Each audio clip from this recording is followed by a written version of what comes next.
Welcome back. It's a Monday morning. You're hanging out in the break room. Rochester's Classic Rock, 96.5 WCMF. How's it going, buddy? Pretty good, buddy. What's going on, female buddy? Doing good, buddy. 32 degrees right now. Going to get up into the high 30s, low 40s. Our wonderful run of weather this weekend has gone. Yeah, we're done. Although we did break a record. Was it on Friday? 63? Yeah. It's quite nice. First time since 1874. 63 degrees right in New York. All right, if you're just getting up this morning, the Chiefs won the Super Bowl. Who cares? Yep. I got out of bed this morning trying to figure out how a Super Bowl that almost went into double overtime was boring. But the game was boring. All the way up until the end. Am I wrong that the game was boring? Well, the first half was just that. Well, I think it was also boring because I just knew the way it was going to go. Okay. You just had a feeling the whole time. Like this, it's going to end the same way a Chiefs game would end. They're going to drive down the field after nothing happened all game. Sure. And it's going to be like the only time the offense does anything. No, but I get where you're coming from there. But I didn't have that kind of cynical view. Like I thought maybe San Francisco would be able to hold on. No, I had a bad feeling. Fine. But even in the glimmer of hope that San Francisco was going to do this, I wasn't like excited about it. Of them winning. Yeah. And it has. No, it wasn't really exciting either way. Look, there's just something about San Francisco, and I don't know what it is, that is so damn milquetoast. Can you name one player on that team that's like, oh, man, like they're talented, right? They have the ability to blow teams off the field. They did not do that last night. But there's no personality on the San Francisco 49ers. But they also have a coach that doesn't look like a coach. Why do you say that? He's too skinny.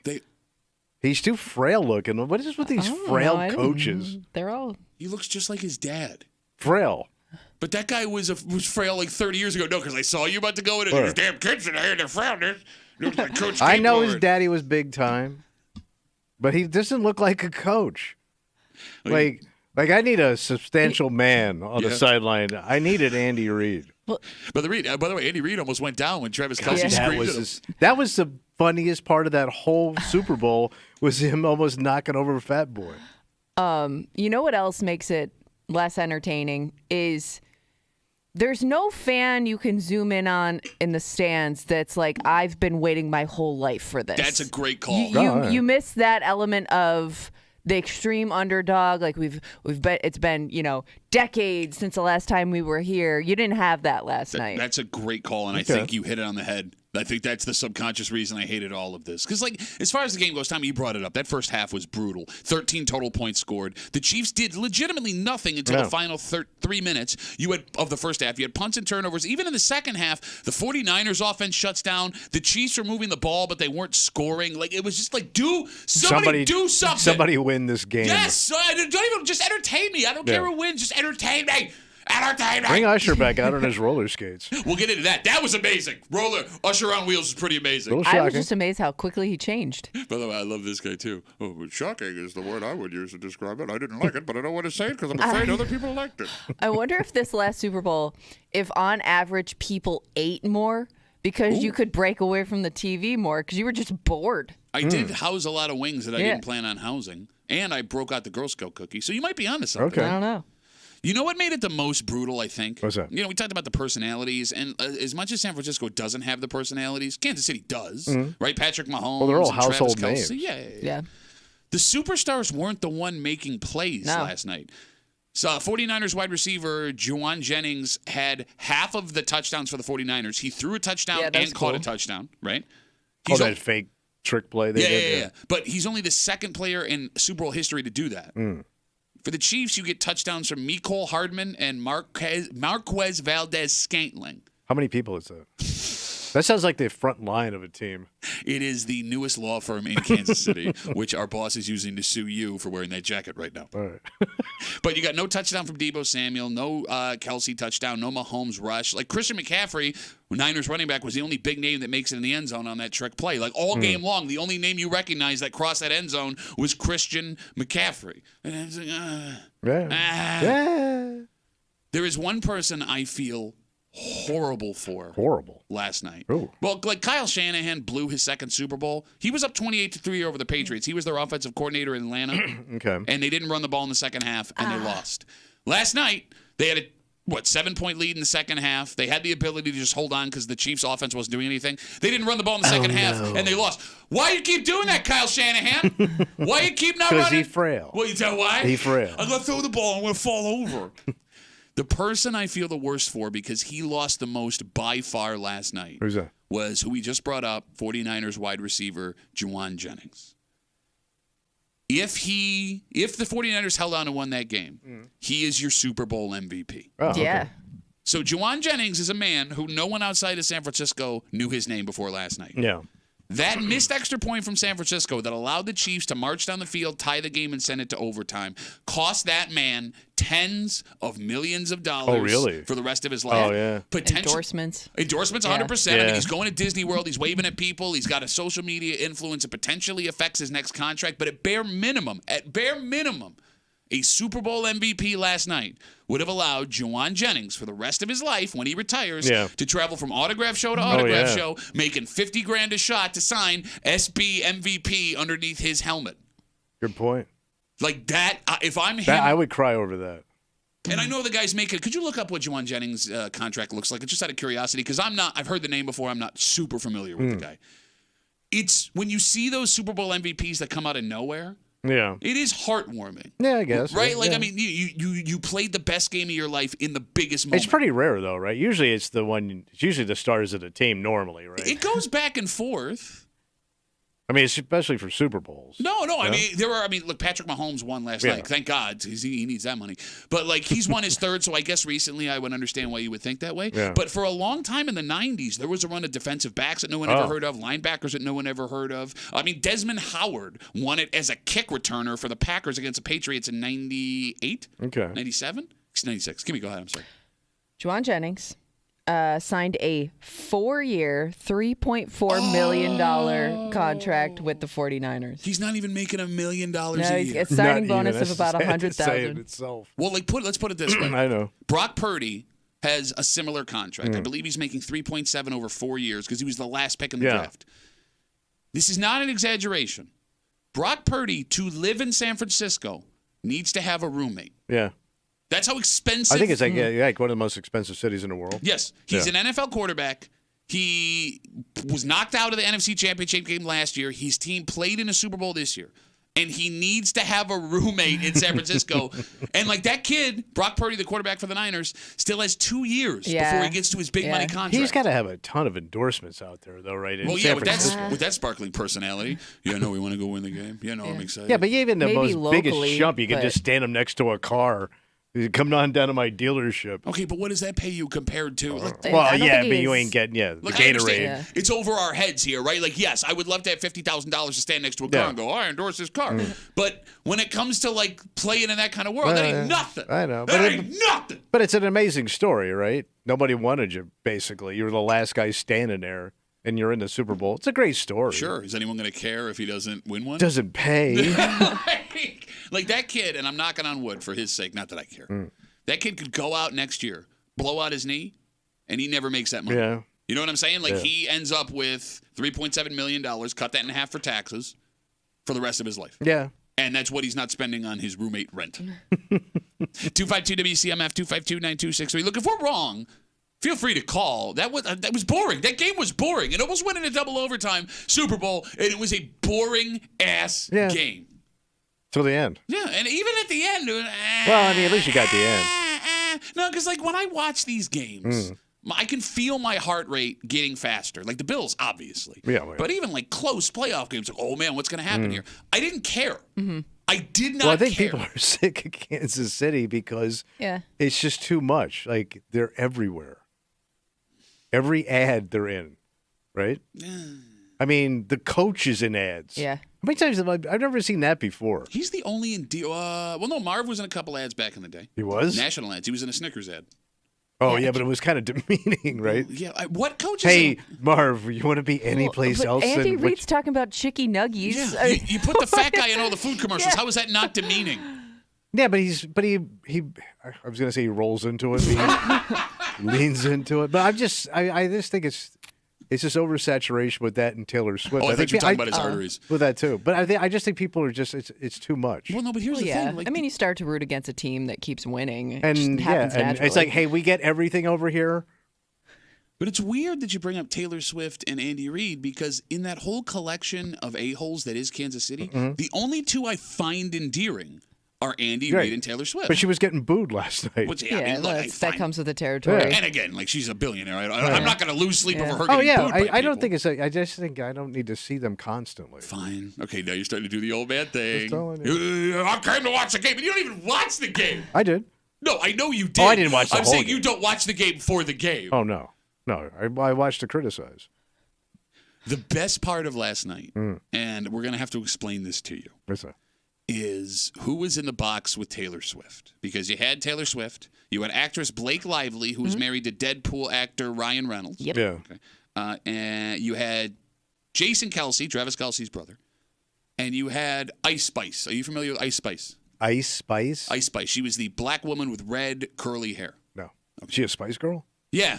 She's like 30 years too late. He says this, but two people that I was watching the game with also, they go, is she British? Like thinking like she was like an extension of the Spice Girls. I'm not kidding you. And they asked that legitimately. She's not a Spice Girl. No, I shouldn't judge because the only reason I know this But she is stole her name. daughters. Yeah, she stole Ice Spice. She stole the name. She's an Baby. Italian. Any other old-ass music references you want to make? For those who don't know, So why should I know her? she's a rapper. She's like the biggest female rapper on the planet right now. She is. One of, yes. She's got her career is on an upward trajectory. She and Taylor Swift did a song together. I guess she's now part of her crew. Okay. But like people criticize Taylor Swift because they don't believe she knows anything about football. Even though her dad played college football at Delaware. Did you guys know that? No. You told me. Yeah. Did not know that. You said Fun that fact. Andy Reid and the family go way back. Andy Reid has known Taylor Swift since she's 14 years old. He made a joke, what we thought was a joke about this like 4 months ago. He was telling the truth. He met that kid when she was like 14. So it's like a Pennsylvania connection. Yeah, when he was exactly. With the Eagles. Yeah, when he was with the Eagles. But anyway, I'm sorry, I'm getting off topic here. Ice Spice is one of the biggest rappers in America right now. She's hanging out with Taylor Swift, and they criticize Taylor Swift for potentially not knowing the game. Every time they cut to the box, you could clearly see somebody in that booth explaining to Ice Spice what was happening in that moment. And if you read the lips, they were explaining the rules of football. But every time they went to the box, like Ice Spice is like, And see what happens here is now that they're in overtime, if the team that gets the ball, if they score, they don't automatically win. The other team gets a chance to score unless they score a defensive touchdown or a safety, in which case the game is over. So she wasn't even appreciating the experience then. Well, I'm guessing that's most people in those suites. You know what I mean? Probably. Like, I wonder what the percentage is of people that just want to be there, especially in Vegas. I mean, it could just be people that want to be in the building, you know? Because, like, here's the thing. If you're a legitimate football fan, because we talked about how expensive those suites were last week. Like $2 million? Yeah, the biggest one. A game. Yeah, $2.5 million. If you're there to actually appreciate the game, you're not getting your money's worth out of the suite.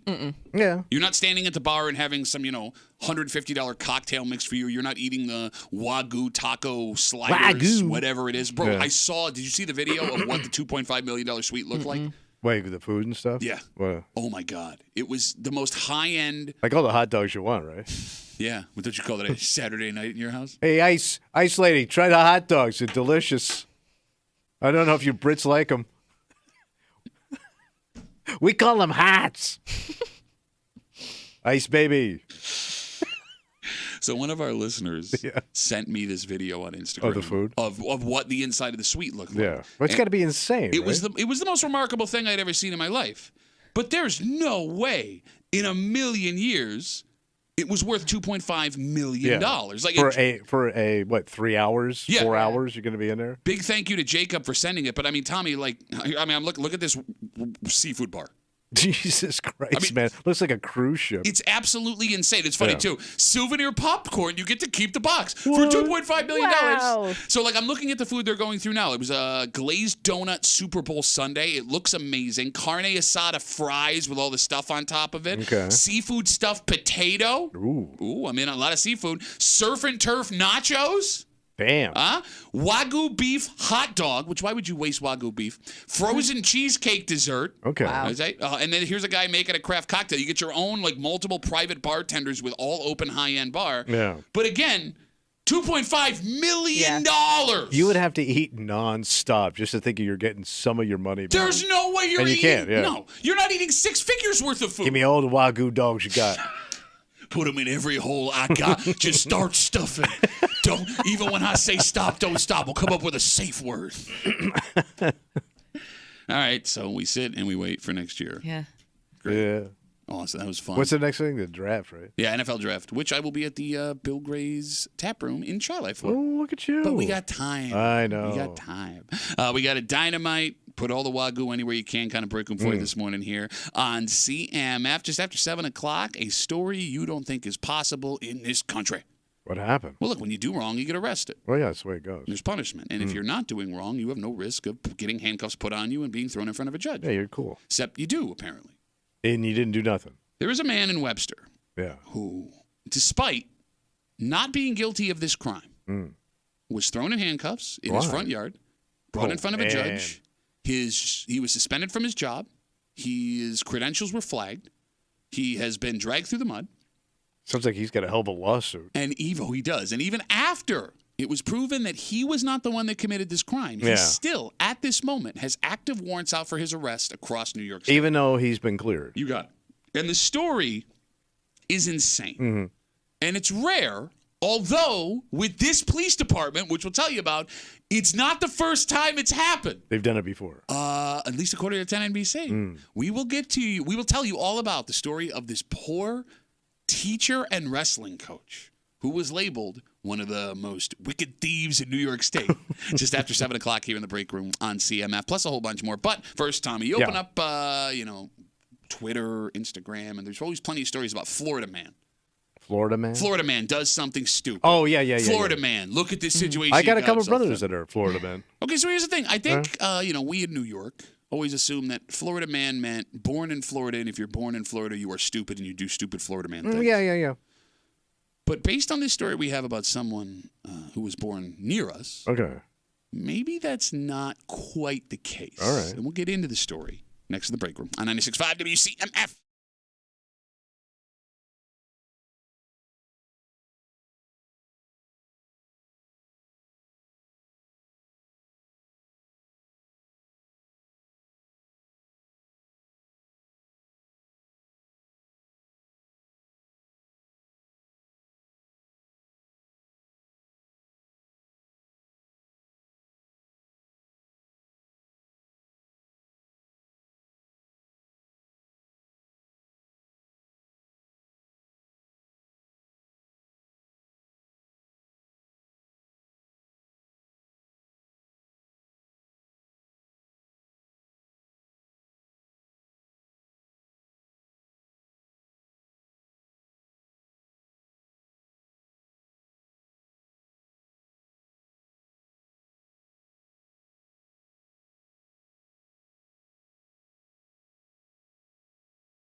The headline of this story is very confusing, and it involves a man from our area who apparently is living or went down to visit Florida, and he is in some serious trouble.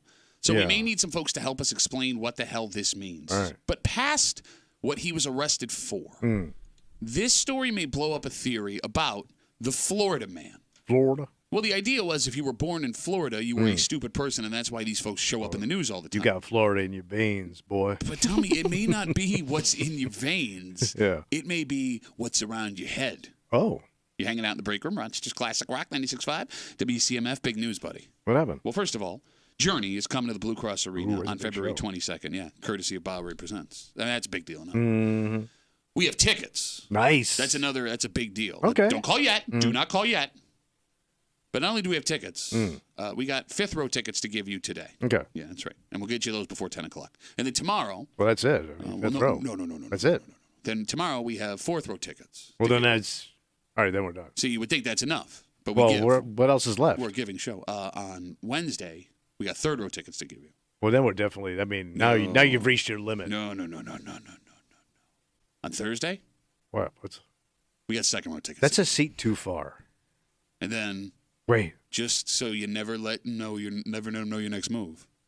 We have front row tickets also on Thursday. Second and front row tickets on Thursday, along with third, fourth, fifth You can row. almost touch their faces. I wouldn't recommend doing No, that. but I said almost. No, don't touch their faces. You do can't. Not, You do can't. not listen to this man. We will have those Journey tickets for you today, tomorrow, Wednesday, and Thursday, getting you closer to the joy that is Journey with That's your big time. friends from 96.5 WCMF. All right. A 49-year-old man from our area was arrested in Florida last week. What happened? Well, he was arrested for trying to surf a pickup truck. Are you familiar with this? That's a local dude? Are you familiar with this story? Oh, yeah. I didn't realize that was a local story. Yeah, he's from our region. Yeah. No kidding. So could you explain to us what surfing a pickup truck is? Well, he drove it on the beach and into the surf. Okay. And, he was going to, there's certain places in Florida where you can drive on the beach, and, Daytona is one of them. Gotcha. Yeah. But it's like unique sand that'll hold a car. Okay. So he decided he was just going to do this where? Okay, so we'll get to that in a sec. Just to get through what surfing is. Now, I always assumed that surfing a truck was standing up in the back or on the top of the truck. Yeah, that's what I was picturing when I first saw it. But it sounds like, Tommy, this is almost like trying to do donuts on the sand? Yeah, which is insane. Okay, so because it's not going to work out well for you. So he was arrested for doing that. Tommy, they say the beach was closed to traffic because of high tide. Yeah, they've been having a lot of storms and stuff, yeah. And apparently there's also a fee, even if the beach was open, to go on the beach, which he failed to pay. Okay. So the best part of this story, when the 49-year-old New York man was arrested in Smyrna, New Smyrna Beach? New Smyrna. Okay. Yeah, so that's like around Daytona. Not Smyrna, New Smyrna. So that's like Daytona, Cocoa Beach. Okay. That area. Gotcha. When the 49-year-old New York man was arrested. By the way, a little long in the tooth for your truck on the beach. It is Florida. Let's keep that in mind. There are no rules in Florida, except for the ones he broke. When the 49-year-old man was arrested, he can reportedly be seen on body cam telling the cops, and I quote, "It's not my fault the truck don't surf." Put that on a T-shirt and sell it. Does he think that's why he was arrested initially? Yeah, right. He failed at it? Yeah, he wasn't sir, we'd love to let you go, but you obviously were not surfing your truck the right way. Properly. Also, on February 7th, which may have been the same day as the incident, we don't know, he was arrested on possession of a controlled substance with paraphernalia, which might explain the initial story allegations. Okay. A your day kind of got away from it. Yeah. So here's the thing, Tommy. Everyone outside of Florida loves to laugh at Florida man. Yeah. The idea that growing up, being born in Florida, makes you so dumb that you do dangerous things that everyone else points and goes, what the hell are you thinking? Yeah. But based on this story, Yeah. have we considered it's not where you were born or raised, but just the geography that makes you do stupid stuff? Just being in the state of Florida. When in Florida. You got it. No matter where you're from, automatically makes you dumber. Yeah, it could. I mean, you kind of assimilate your surroundings, right? But here's the thing. We don't know how long this guy's been down there. He could have been on a little vacation. Could have been down there a week. Like, is it the amount of time you spend in Florida that turns you into Florida man? Is it just crossing over that border and being in a place where people have no problem doing, it seems, more dangerous or reckless things that allows you to do those same things? Well, I always had a theory that Florida was a second chance loser state, meaning you failed up here, you went to the Sunshine State. Because at least, man, I'll party, I'll get a job, man, I'll hang out on the beach all day, I'll get high every night. And I figured like all those stupid people that you knew that went down there 30 years ago are now running the state. Well, Tommy, they're now 60 and 70 years old, and they have all the buttons at their fingertips. So you're saying Florida has seeped into them? Yeah, and all the, I mean, it was always a party state, Well, so you have evidence to back this up. 252-WCMF, 252-9263. I know there are lots of people listening right now who have relatives that have moved down to or like love to vacation or have summer places or winter places in Florida, excuse me. Have you noticed a difference in them listening right now since their Florida rendezvous? Are they more reckless? Do they make less sense? Because, I'm just trying to float a theory here that maybe it's not about where you're born. It's about the surroundings where you're at the time. I'm just amazed at how loose Florida is. Well, your mom was down there for a while. Because, I'm just trying to float a theory here that maybe it's not about where you're born. It's about the surroundings. Is that my mother's vagina flapping in the wind? Hurricanes are coming. I'm just trying to find a theory here. It's maybe it's not about where you're born. It's about the surroundings. I just think once you get down there, it's just that lifestyle. It's very laid back, but it's also like day drinking, hanging out. Everything is legal. I just think I always remember it's just that lifestyle. Everything's pretty legal. I mean, the dangerous stuff is all legal. Day drinking, you know what I mean? Fireworks, weapons. You don't have to inspect your car. Everything is legal. I forgot. The last time I drove to Florida with my wife to see my brother last year. Dangerous stuff, and I haven't been down to Florida in a while. Driving all the way through the state, and I forgot about junk driving, which means no inspection. Your car looks like crap. I remember seeing so many cars that looked like they were going to fall apart. And I forgot, there's no inspection. And the other thing I forgot was bare-chested drivers. I forgot how many times you would see grown-ass guys my age driving their car with no shirt on. And I wasn't near the beach. I was on 95 inland, and this dude's doing 75, no shirt on. I'm going, where are you going with no shirt? It's just that lifestyle. Right. So it's picture Jimmy Buffett with an M60. No shirt on. I'm going, that's Florida. You're going to have this cheeseburger. It's going to be paradise. Things are going to go very bad for you.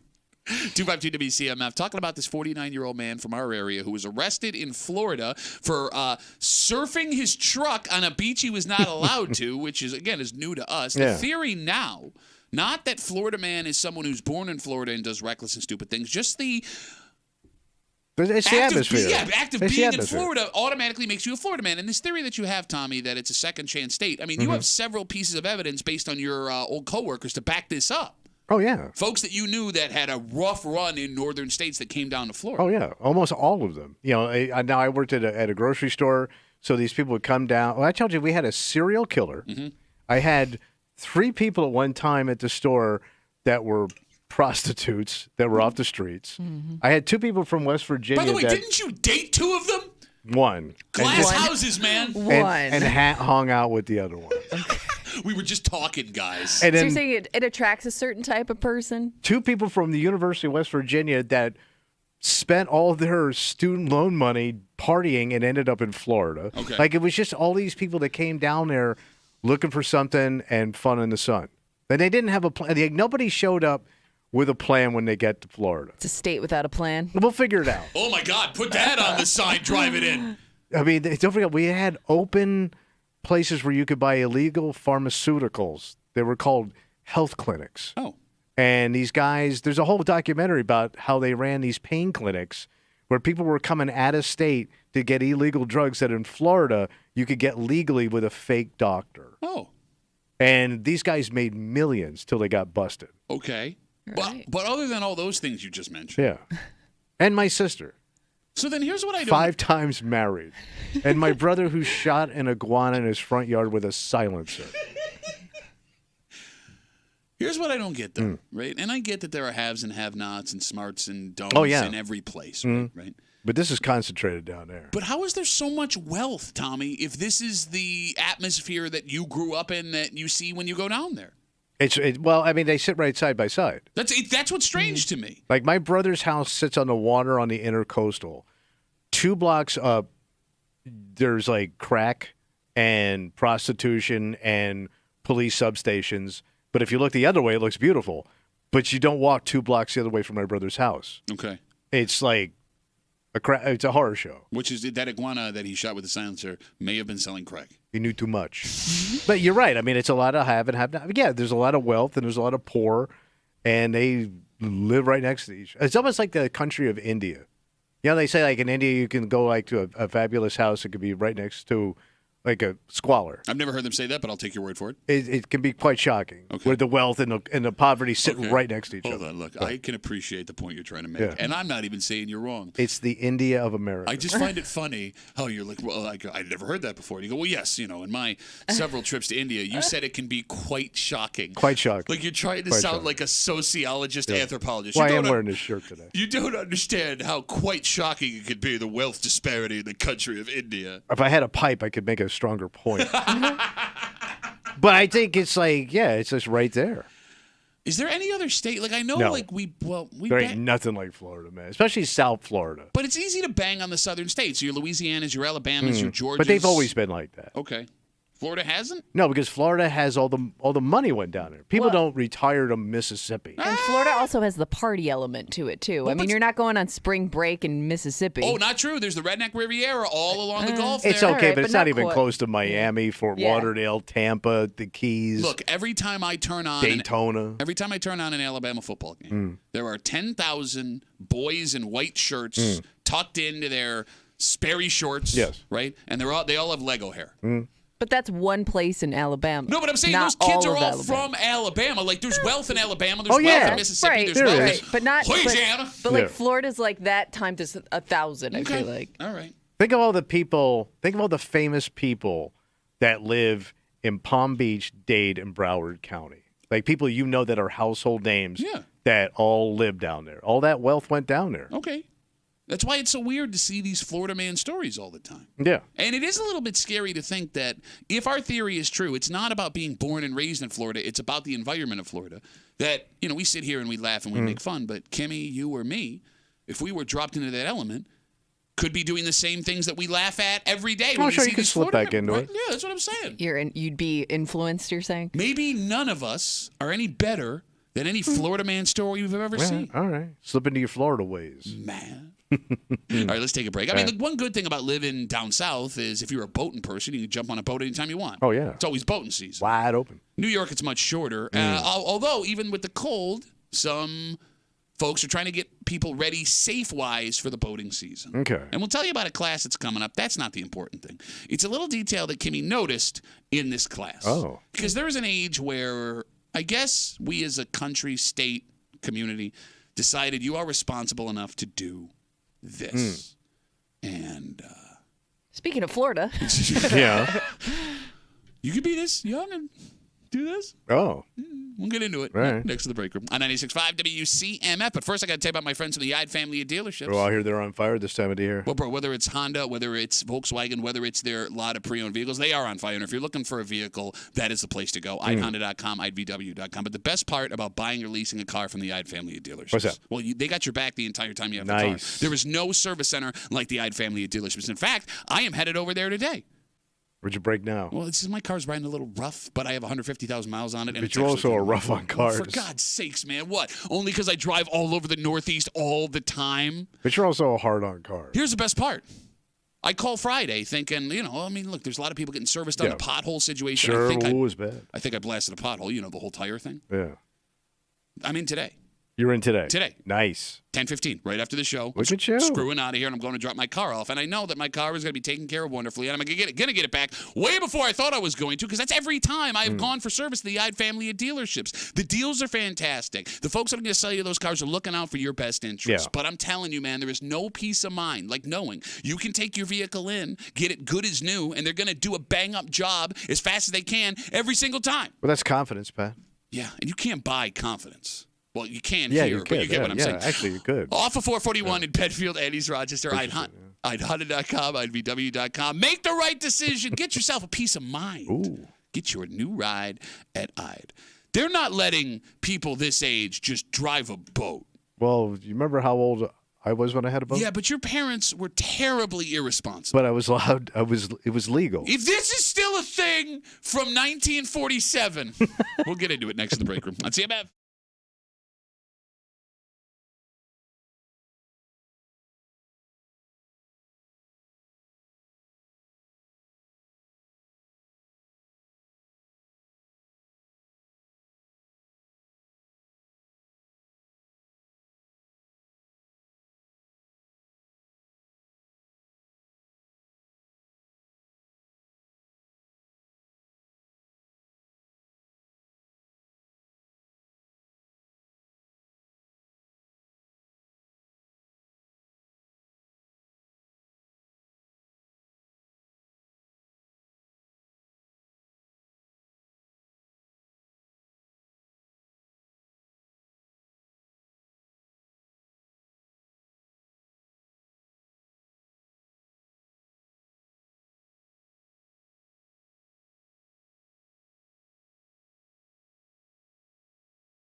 It can be alarming when you find out the minimum age people are allowed to do some pretty dangerous things. Like adult stuff. Yeah, like we know that 16, you're allowed to drive a car. Mm-hmm.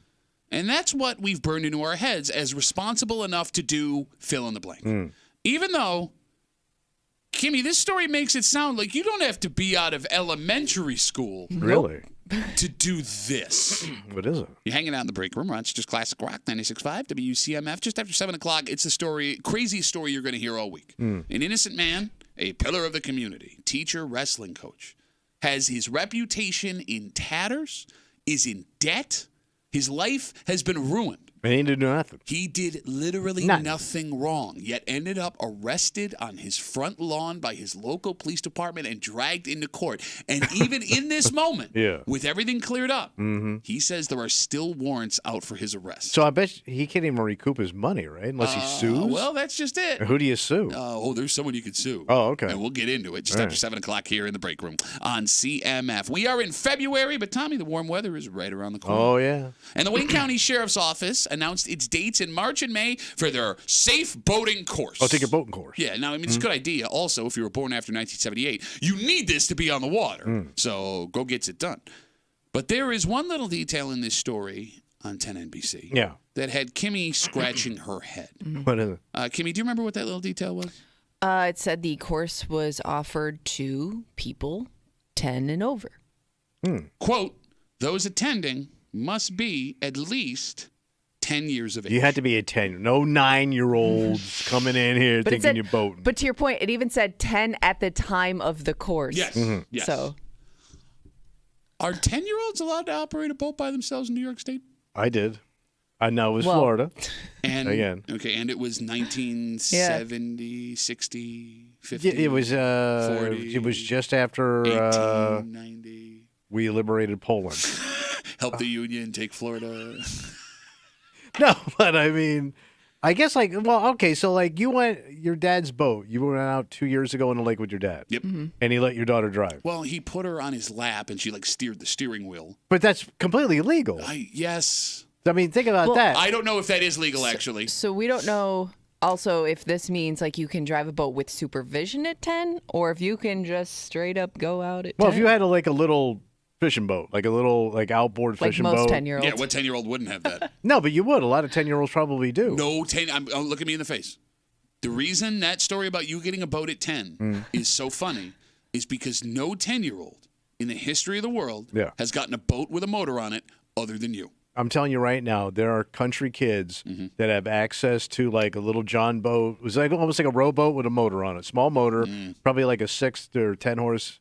And they go fishing. No, you know what? Now, Kimmy, now that he brings it up, he's right. I can't even drive down the street without all those kids with their bicycles and the hitch on the back of it, towing their boats down. And get out of the way! Gas is so expensive! You'd be shocked if you saw a 10-year-old on a boat by themselves. I would. That would be a shocking image. That would have been me as a kid. Yeah, that's shocking. I'd be and shocked. I was a little. I was going to say, you probably looked like 6. I was going to say, I not only was 10, I was a little 10. So, when I sat in that boat, you're right. Yeah. You probably thought, look at that baby driving that boat. Go, baby.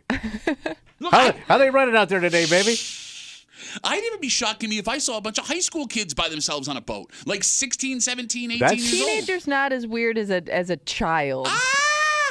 Okay, child is shocking. Yeah. I still wouldn't be comfortable with a think bunch about of kids that go out water skiing in the summertime and they Jet take the skiing and family. stuff, I mean, the lake. They probably take the lake boat out and they go water I've seen skiing. teenagers out. Yeah, easily. Yeah. Look me in the face. Yeah. You wouldn't be alarmed by 15, 16, 17-year-old kids water skiing out of the way. skiing by themselves. No, because I saw it when I was a kid myself. You would call the cops if a teenager you didn't know was walking down Well, if your they didn't street. offer me a beer, I'd be pissed. Okay. But don't forget, you didn't grow up in this culture, the boating culture. Oh, please tell me what the culture's like, Tommy. Please, I please. was just telling you, man. You haven't been to India. You don't know what the boating culture's Quite like. shocking, actually. Quite shocking. Are you smoking a pipe? I'm smoking your fake pipe. Is that the noise you make on Saturday night? Okay, I realized if you weren't watching the live stream, that joke was lost on everybody. Look, the point of the matter is this. All right. You think it's too young? Look, you don't think a teenager can drive a boat? Look, teenager legally. Okay, teenagers one thing, 16 to drive a car, fine, I understand that. But we see adults, Tommy, on a regular basis in the summertime that can't handle a boat. That's true. And those people have jobs and mortgages. Yeah. If 10-year-olds are allowed to take a boat out by themselves. You've never been to 10-year-old Bay? No, but I bet you have. Look, what chance would a 10-year-old kid have? In all sincerity. I know.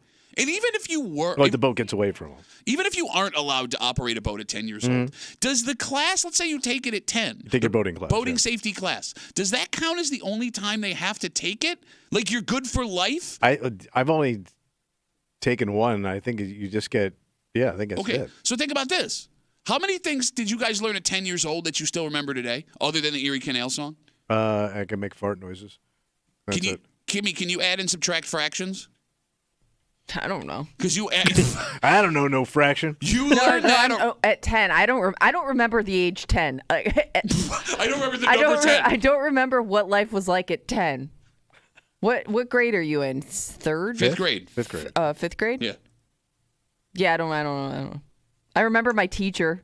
I don't remember what I learned in fifth grade. So, if I can take my boater safety course at 10 years old, that's the only time I ever have to take. Imagine having to take your driver's test at 10, and you never have to remember it again for the rest of your life. Unless when you purchase a boat of a certain size, maybe you had to take it again? I don't know. I don't either. I don't know. So I'm not of that culture, from what I understand. Quite. Well, you never grew up around Wells. My dad had a boat. Yeah, but you make fun of the boat. It was a busted-ass boat. It spent more time dry docked at the side of our house. And when I say dry docked, I mean slowly fusing to 2 pieces of wood it was on. 252 WCMF, 252-9260. We're going to get to the bottom of this. The Wayne County Sheriff's like your dad's boat?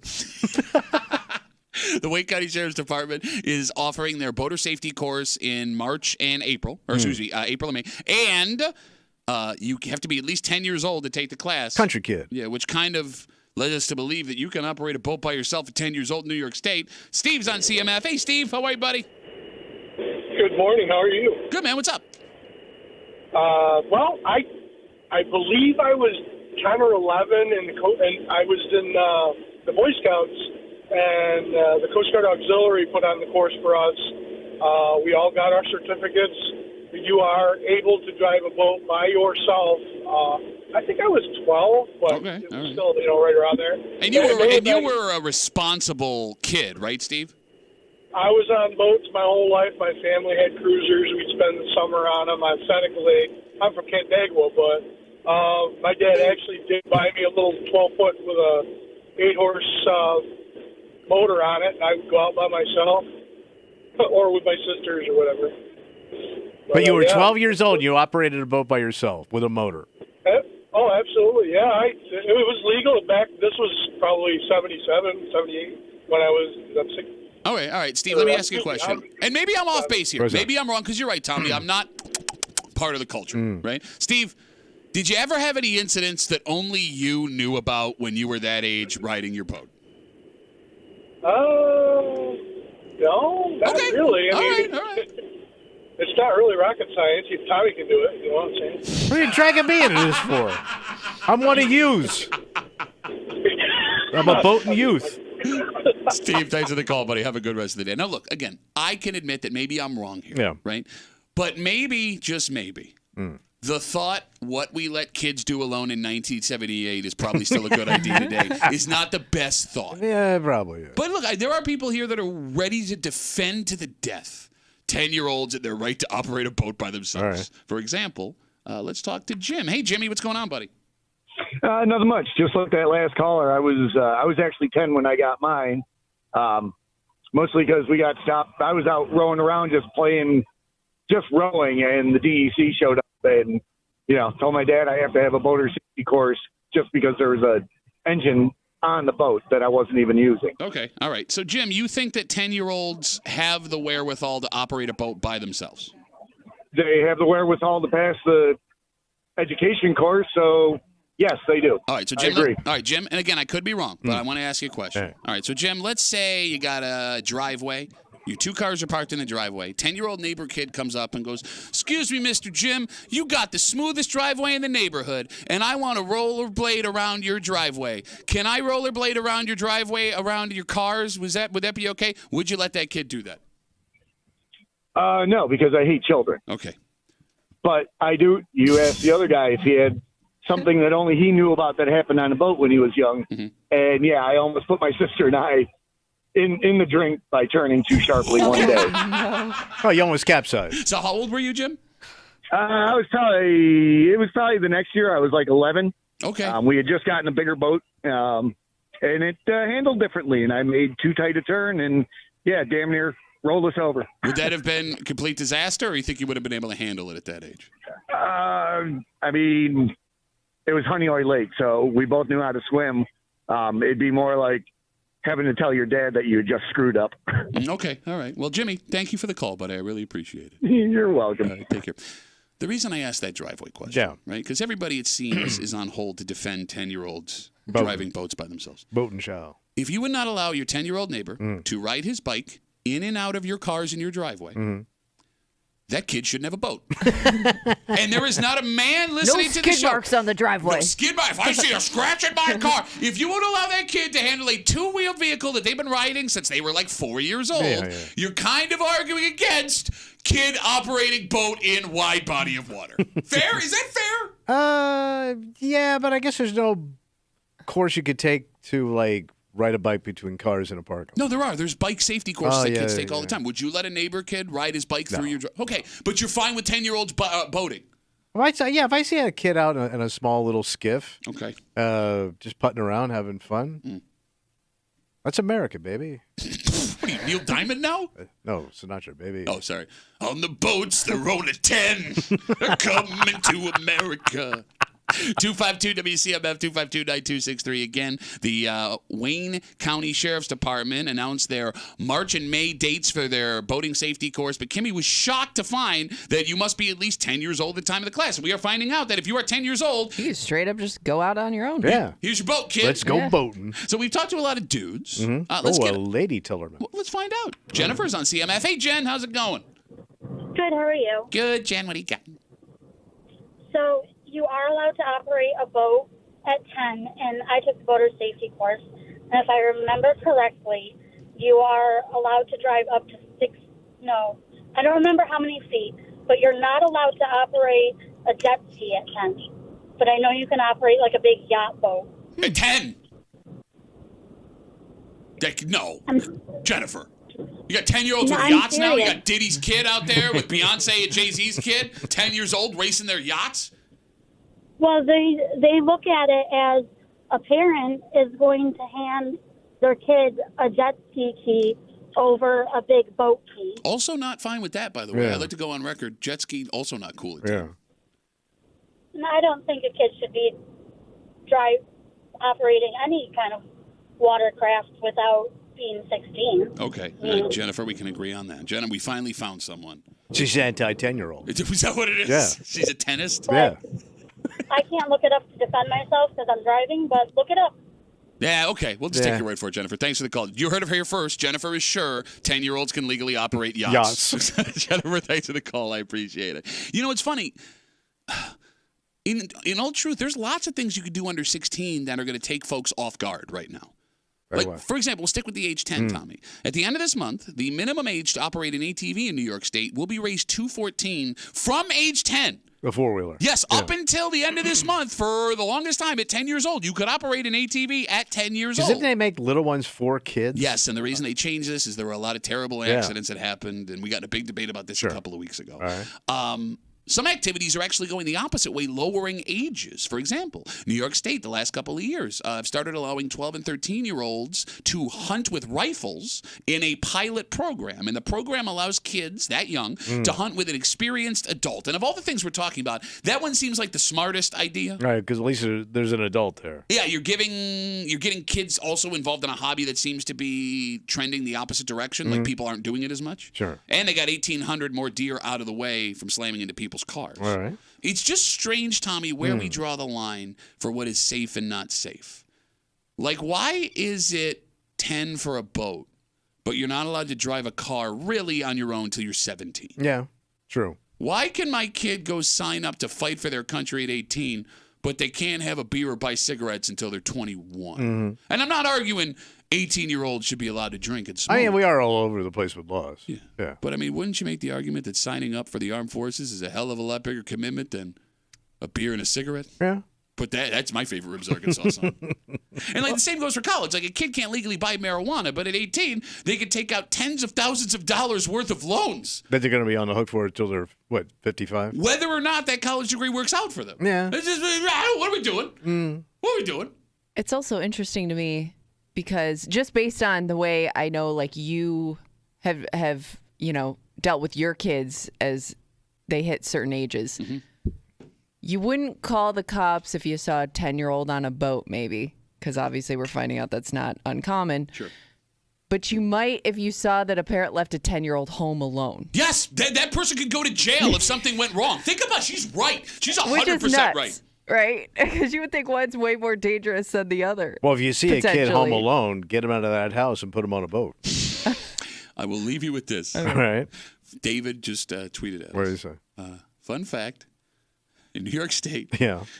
the minimum age to be a balloon or glider pilot is 15 years old. Wait, a What? hot air balloon? You can operate a hot air balloon in New York At State. 15. That's a at fun fact. 15 years old. Wow. All right, let's move on.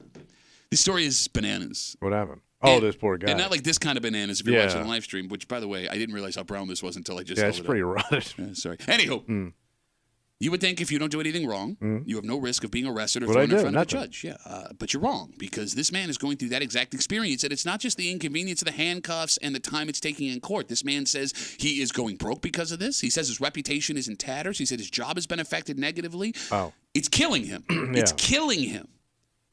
And despite everything being cleared up, it's not over.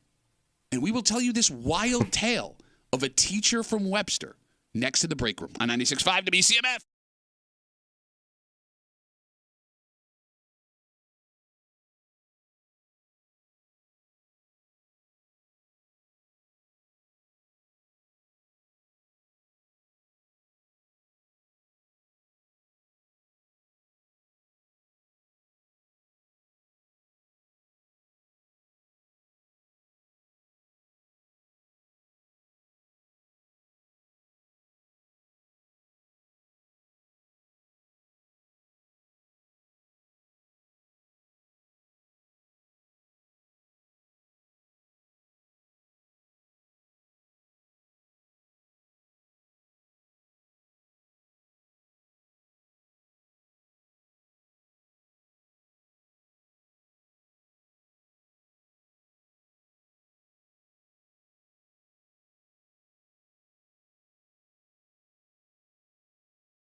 You like to think if you lead a good life, you don't break any laws, that you'll never end up in handcuffs. That's the rules. Short of Valentine's Day. Mm-hmm. But one man from our area found out maybe that's not true.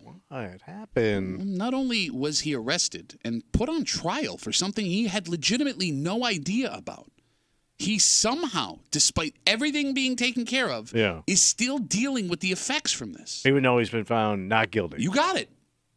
And it's all because someone knew his name. Oh. You're hanging out in the break room. Rochester's Classic Rock, 96.5. WCMF, just after 7:25, 7:30. You ruining the minds of our listeners, Tommy. Who, me, you? Yes, you. Has led to a tweet which led us down a wild goose chase. And this is amazing. Really? I will not rest until I taste this man's sauce. And I know what I said. And I'll explain everything just after 7:30 here in the break room on CMF. So, story on 10 NBC over the weekend. Yeah. Christopher Moore is a teacher at Calkins Road Middle School in the Pittsford district. Yeah. He's a wrestling coach. By all accounts, a good guy. He's a Webster man? Yeah. Lives in Webster. And he's not someone who should be arrested and standing trial, at least from what we've heard of people that know him. But that's exactly what happened after a warrant was put out for his arrest. What'd they say he did? So Moore told the story to Berkeley Breen. Back in late February, Mr. Moore got a knock at the door from the Webster Police Department. And this is how, out of the blue, no idea what's going on, Mr. Moore said it went down. And they asked me my name, and I told them it's Christopher Moore. They turned me around, handcuffed me. You're sitting in your house, minding your own business, and next thing you know, you're being pulled out of your own home, humiliated. Now, keep in mind, when this is happening, he has no idea. So they're not saying what he did or why he was arrested? I don't know what the charge. If they present him with, I'm sure they had to read him his rights and tell him the charges. But even when they told him the charges, he doesn't know what's going on. It ain't me, man. He was charged with stealing thousands of dollars in vacuum cleaners from the Kohl's in Webster, and it's possible his house was so clean. That's the only way they could explain it. Like, you would think somebody's messing with you. Even the charge alone sounds comical, right? You stole all these vacuums. But Mr. Moore was insisting while this was going on, he did nothing wrong. Despite that, his reputation was destroyed. After the arrest, he was put on leave by the school district he works for. His teaching license was flagged by the state of New York. He is now in debt from having to pay lawyers to get him out of this mess. And I know there are people listening wondering how something like this could happen to an innocent man, or as Billy Joel would call him, an innocent man. Well, here's how. All right, what happened? A month before Mr. Moore was arrested, a man was stopped in the parking lot of the Batavia Kohl's. This man, Tommy, had no ID. When he was asked his name, he told the cops he was Christopher Moore. Now, that's not this man's name. But he knew Moore's middle initial, and he knew his date of birth. So when they put it in the computer and it checked out, they believed him. This guy popped up. You got it. All right. Now, that man who was arrested, or who was stopped in Batavia, was not arrested, was let go that night. Okay. But when this same man was wanted for stealing in other places, and he was already in the system as Christopher Moore, this man from Webster's name popped up. Okay. And that's how we got in this situation. Tommy, it wasn't until the teacher's lawyer was in court, and they got the body cam footage of the initial interaction that they figured out what happened. Of the other guy. Yes. Right. And despite the fact that this has been revealed, Moore says there are still numerous warrants out for his arrest in other counties across New York. And every time this other guy does something, it shows up again. Jeez. Holy Christ. Can you believe this? No. So, Mr. Moore, the teacher, says the Webster Police Department screwed up badly. And he says they should have known. I mean, they had the body cam footage to compare his photo to the man they arrested, or they didn't arrest, the man that was stopped in Batavia. And if they would have looked at the body cam footage, immediately they would have realized this didn't happen.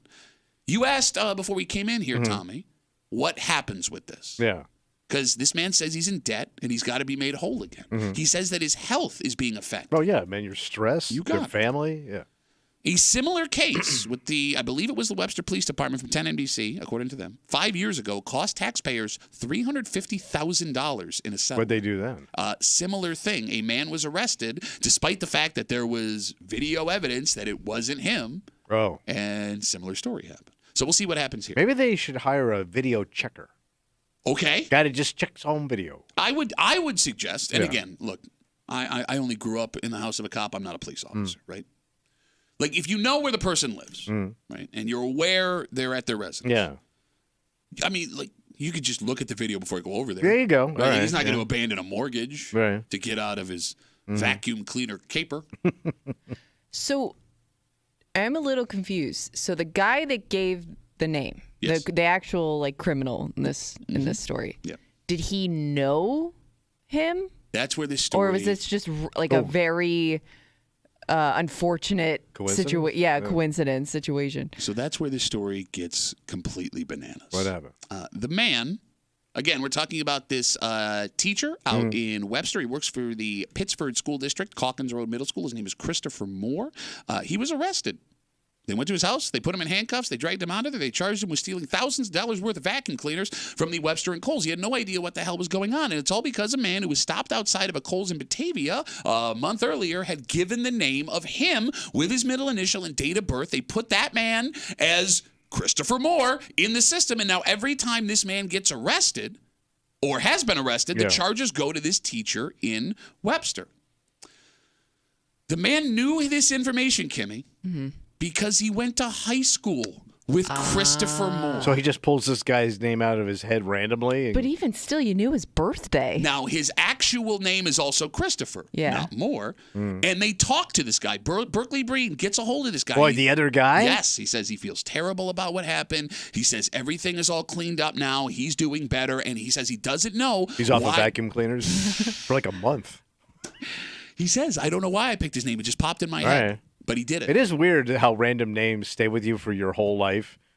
You know, just people you knew, like you didn't even have a close association with, but for some reason those names stick. But did you say he gave the correct birth date? Birth date too? and middle I mean, initial. like that's nailing pretty, it. Like I don't even. I couldn't do a birthday. Oh, I can tell you. Birthday and middle names of people that you knew in high school. I think I could still give you the birthday of most girls I dated in high school. Okay, middle names too. Yep. Okay. I mean, now I'm not gonna. Nobody's gonna believe I'm Jill. Right. But I'm saying, I mean, no, you're right. But those Buddy are people to buddy. that you dated. Right. I mean, you were close with that person. I'm just thinking, like somebody that you were an acquaintance with in high school. I don't think I would remember all that information. Yeah, I wasn't getting my buddy roses on his birthday, unless it was a good year. So it seems then. Yeah. Now, again, this is a strange circumstance because if this man in Batavia had been arrested outside of that Kohl's, they would have taken him in, they would have run prints and stuff like that. They probably would have flagged him in the system and he wouldn't have been able to give a fake name. It was this weird situation where he was trying to steal stuff, hadn't gotten the stuff out of the store, so they couldn't arrest him. He gave his name and that went in the system. So it is a very unlikely thing to happen. Yeah. But it's also a little bit alarming that if someone simply knows your name and date of birth, in theory, what happened to Christopher Moore out in Webster could also happen to you. And Tommy, think of the revenge someone could get. Or they could destroy it. Yes. Yeah. Your reputation in tatters, you put in a debt, your career affected, people whispering behind your back. Because look, you have to think before this story aired, people assumed this man was guilty of what he was being charged with. Yeah. And think about this. There are people in the Webster School District, right, who have known this guy for decades. Yeah. And there are lots of them that didn't see this story on 10 NBC. So it's entirely possible that folks that didn't see the story knew this guy, assumed he was guilty, are just finding out now. And then there are also folks who hear this guy tell a story, go, there's no way that's true. I still think he's guilty. Like this guy. He can't win. He can't. No. And it's all because someone stole a bunch of vacuums. And he can't move. He can't leave. He's broke. Where you going? You can't work. No, I'm saying well, like he's working now, but you're in debt. Like if you and then so you got to go. I'm guessing he's going to sue the town of Webster. I think you have to. Get ready for that. You have to. Look, I don't blame the guy. Oh no, I don't either. I mean, Webster has to get ready to bend over because this guy's coming. By the way, Webster Police Department, I do not believe had a statement to give Berkeley Breen when they were doing. I'm sure they didn't. But god damn, man. I mean, this guy could sue for millions. I can ask you a question. What? We're petty people. Extremely. And we have somehow gathered, I don't know why, because we're charming, a bunch of enemies throughout the last couple of decades. Yeah. Is there someone that you hate enough that it would cross your mind to do this to them and ruin their lives? Oh, sure. Wait, that was quick? You didn't want to think about it? I did. Is it more than one? Oh, yeah. Less than 20. You don't have like a running list here. You don't have like your Nixon blacklist. Well, I mean, I thought everybody did. I would love to see people like not have a good time every once in a while. Oh, no, I got a blacklist. You want to ruin their lives? I got a blacklist, buddy. Less than 20. Right, but that's not a lot. No, that's it. I thought you were going to take a second, think about it, be like, maybe one? You don't have any? Bro. Think about what this guy went through. Again, job suspended, teaching certification flagged, in major debt, reputation dragged through the mud, the health issues he was dealing with gotten even worse. Like you said, he can't go anywhere, and it's still affecting him to this day with other things popping up across the state. Tommy, that's hell. Oh, yeah. Kimmy, I'll ask you. Yeah. You know, I was on the Queen phone for of part Darkness. Of this. Queen of Darkness. You know, we were talking the about Ice Maiden. If you wanted to get revenge on somebody, this would be a hell of a way to do it. Yeah. Is there someone in your life that you dislike so much that if you could, you would set these series of events in motion? I don't think so. No, I'm telling you, man. Because here's the thing, by bringing that, no, listen, by bringing, this is what dark ops does. I'm thinking of this from like almost a selfish point of view, because by bringing that person's name back up, now I'm inviting them back into my life potentially. Okay. Which I wouldn't want to do. Like if that's somebody you left in your past, I don't want to deal with them ever again. Right, so why would I put their name out there? Wait, so it's not wanting to hurt someone That's that what bad. I'm saying. It's a selfish thing. Lazy. Yes. Like I don't want to deal with them Lazy again. ops. Lazy dark ops.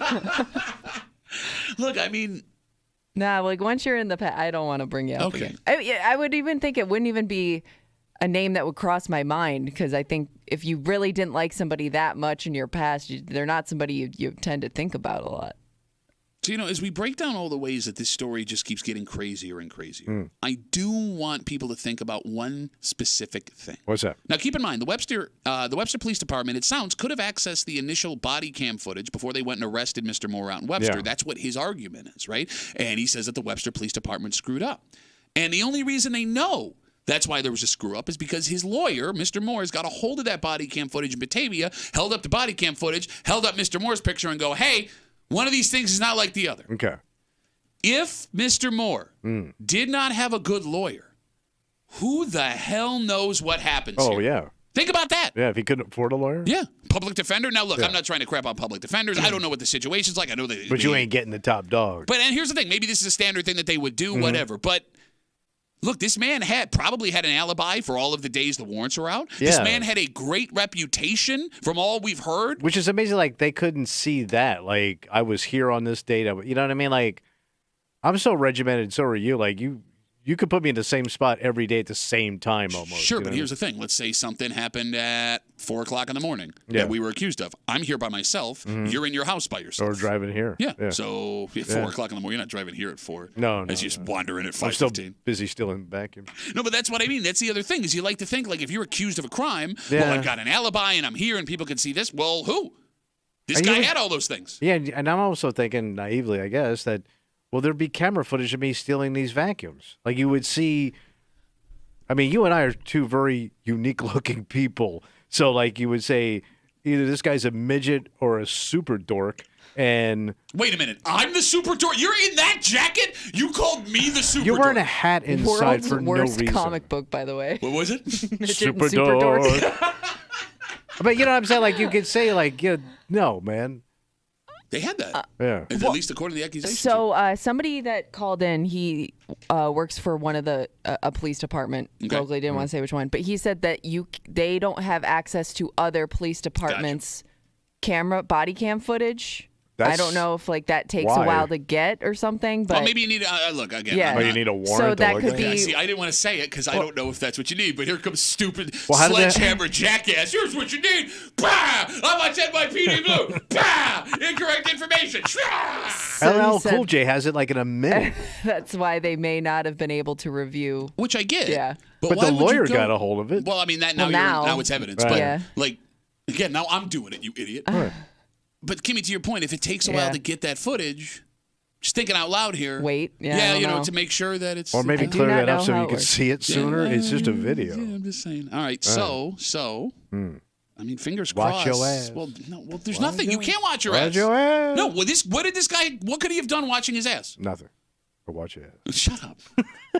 Watch your mouth.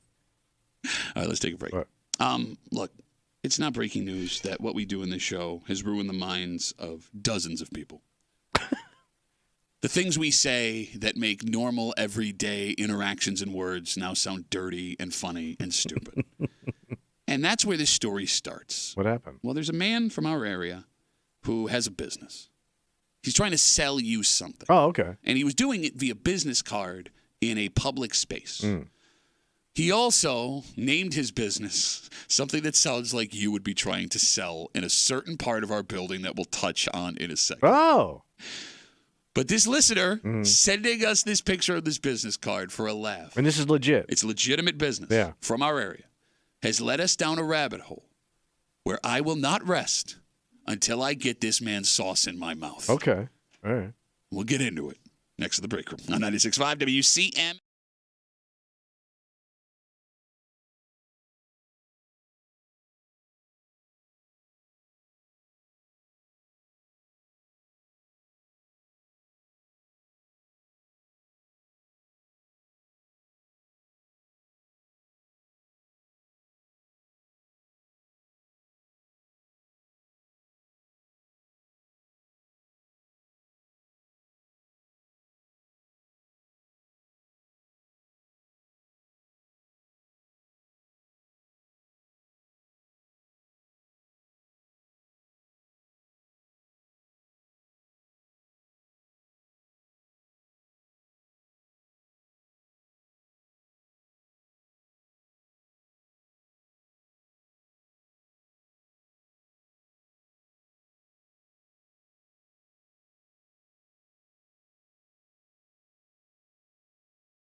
There are some businesses that are so good at advertising, you have to try what they're putting out as soon as you see it. Sounds delicious. Yeah. This is not one of those stories. Oh.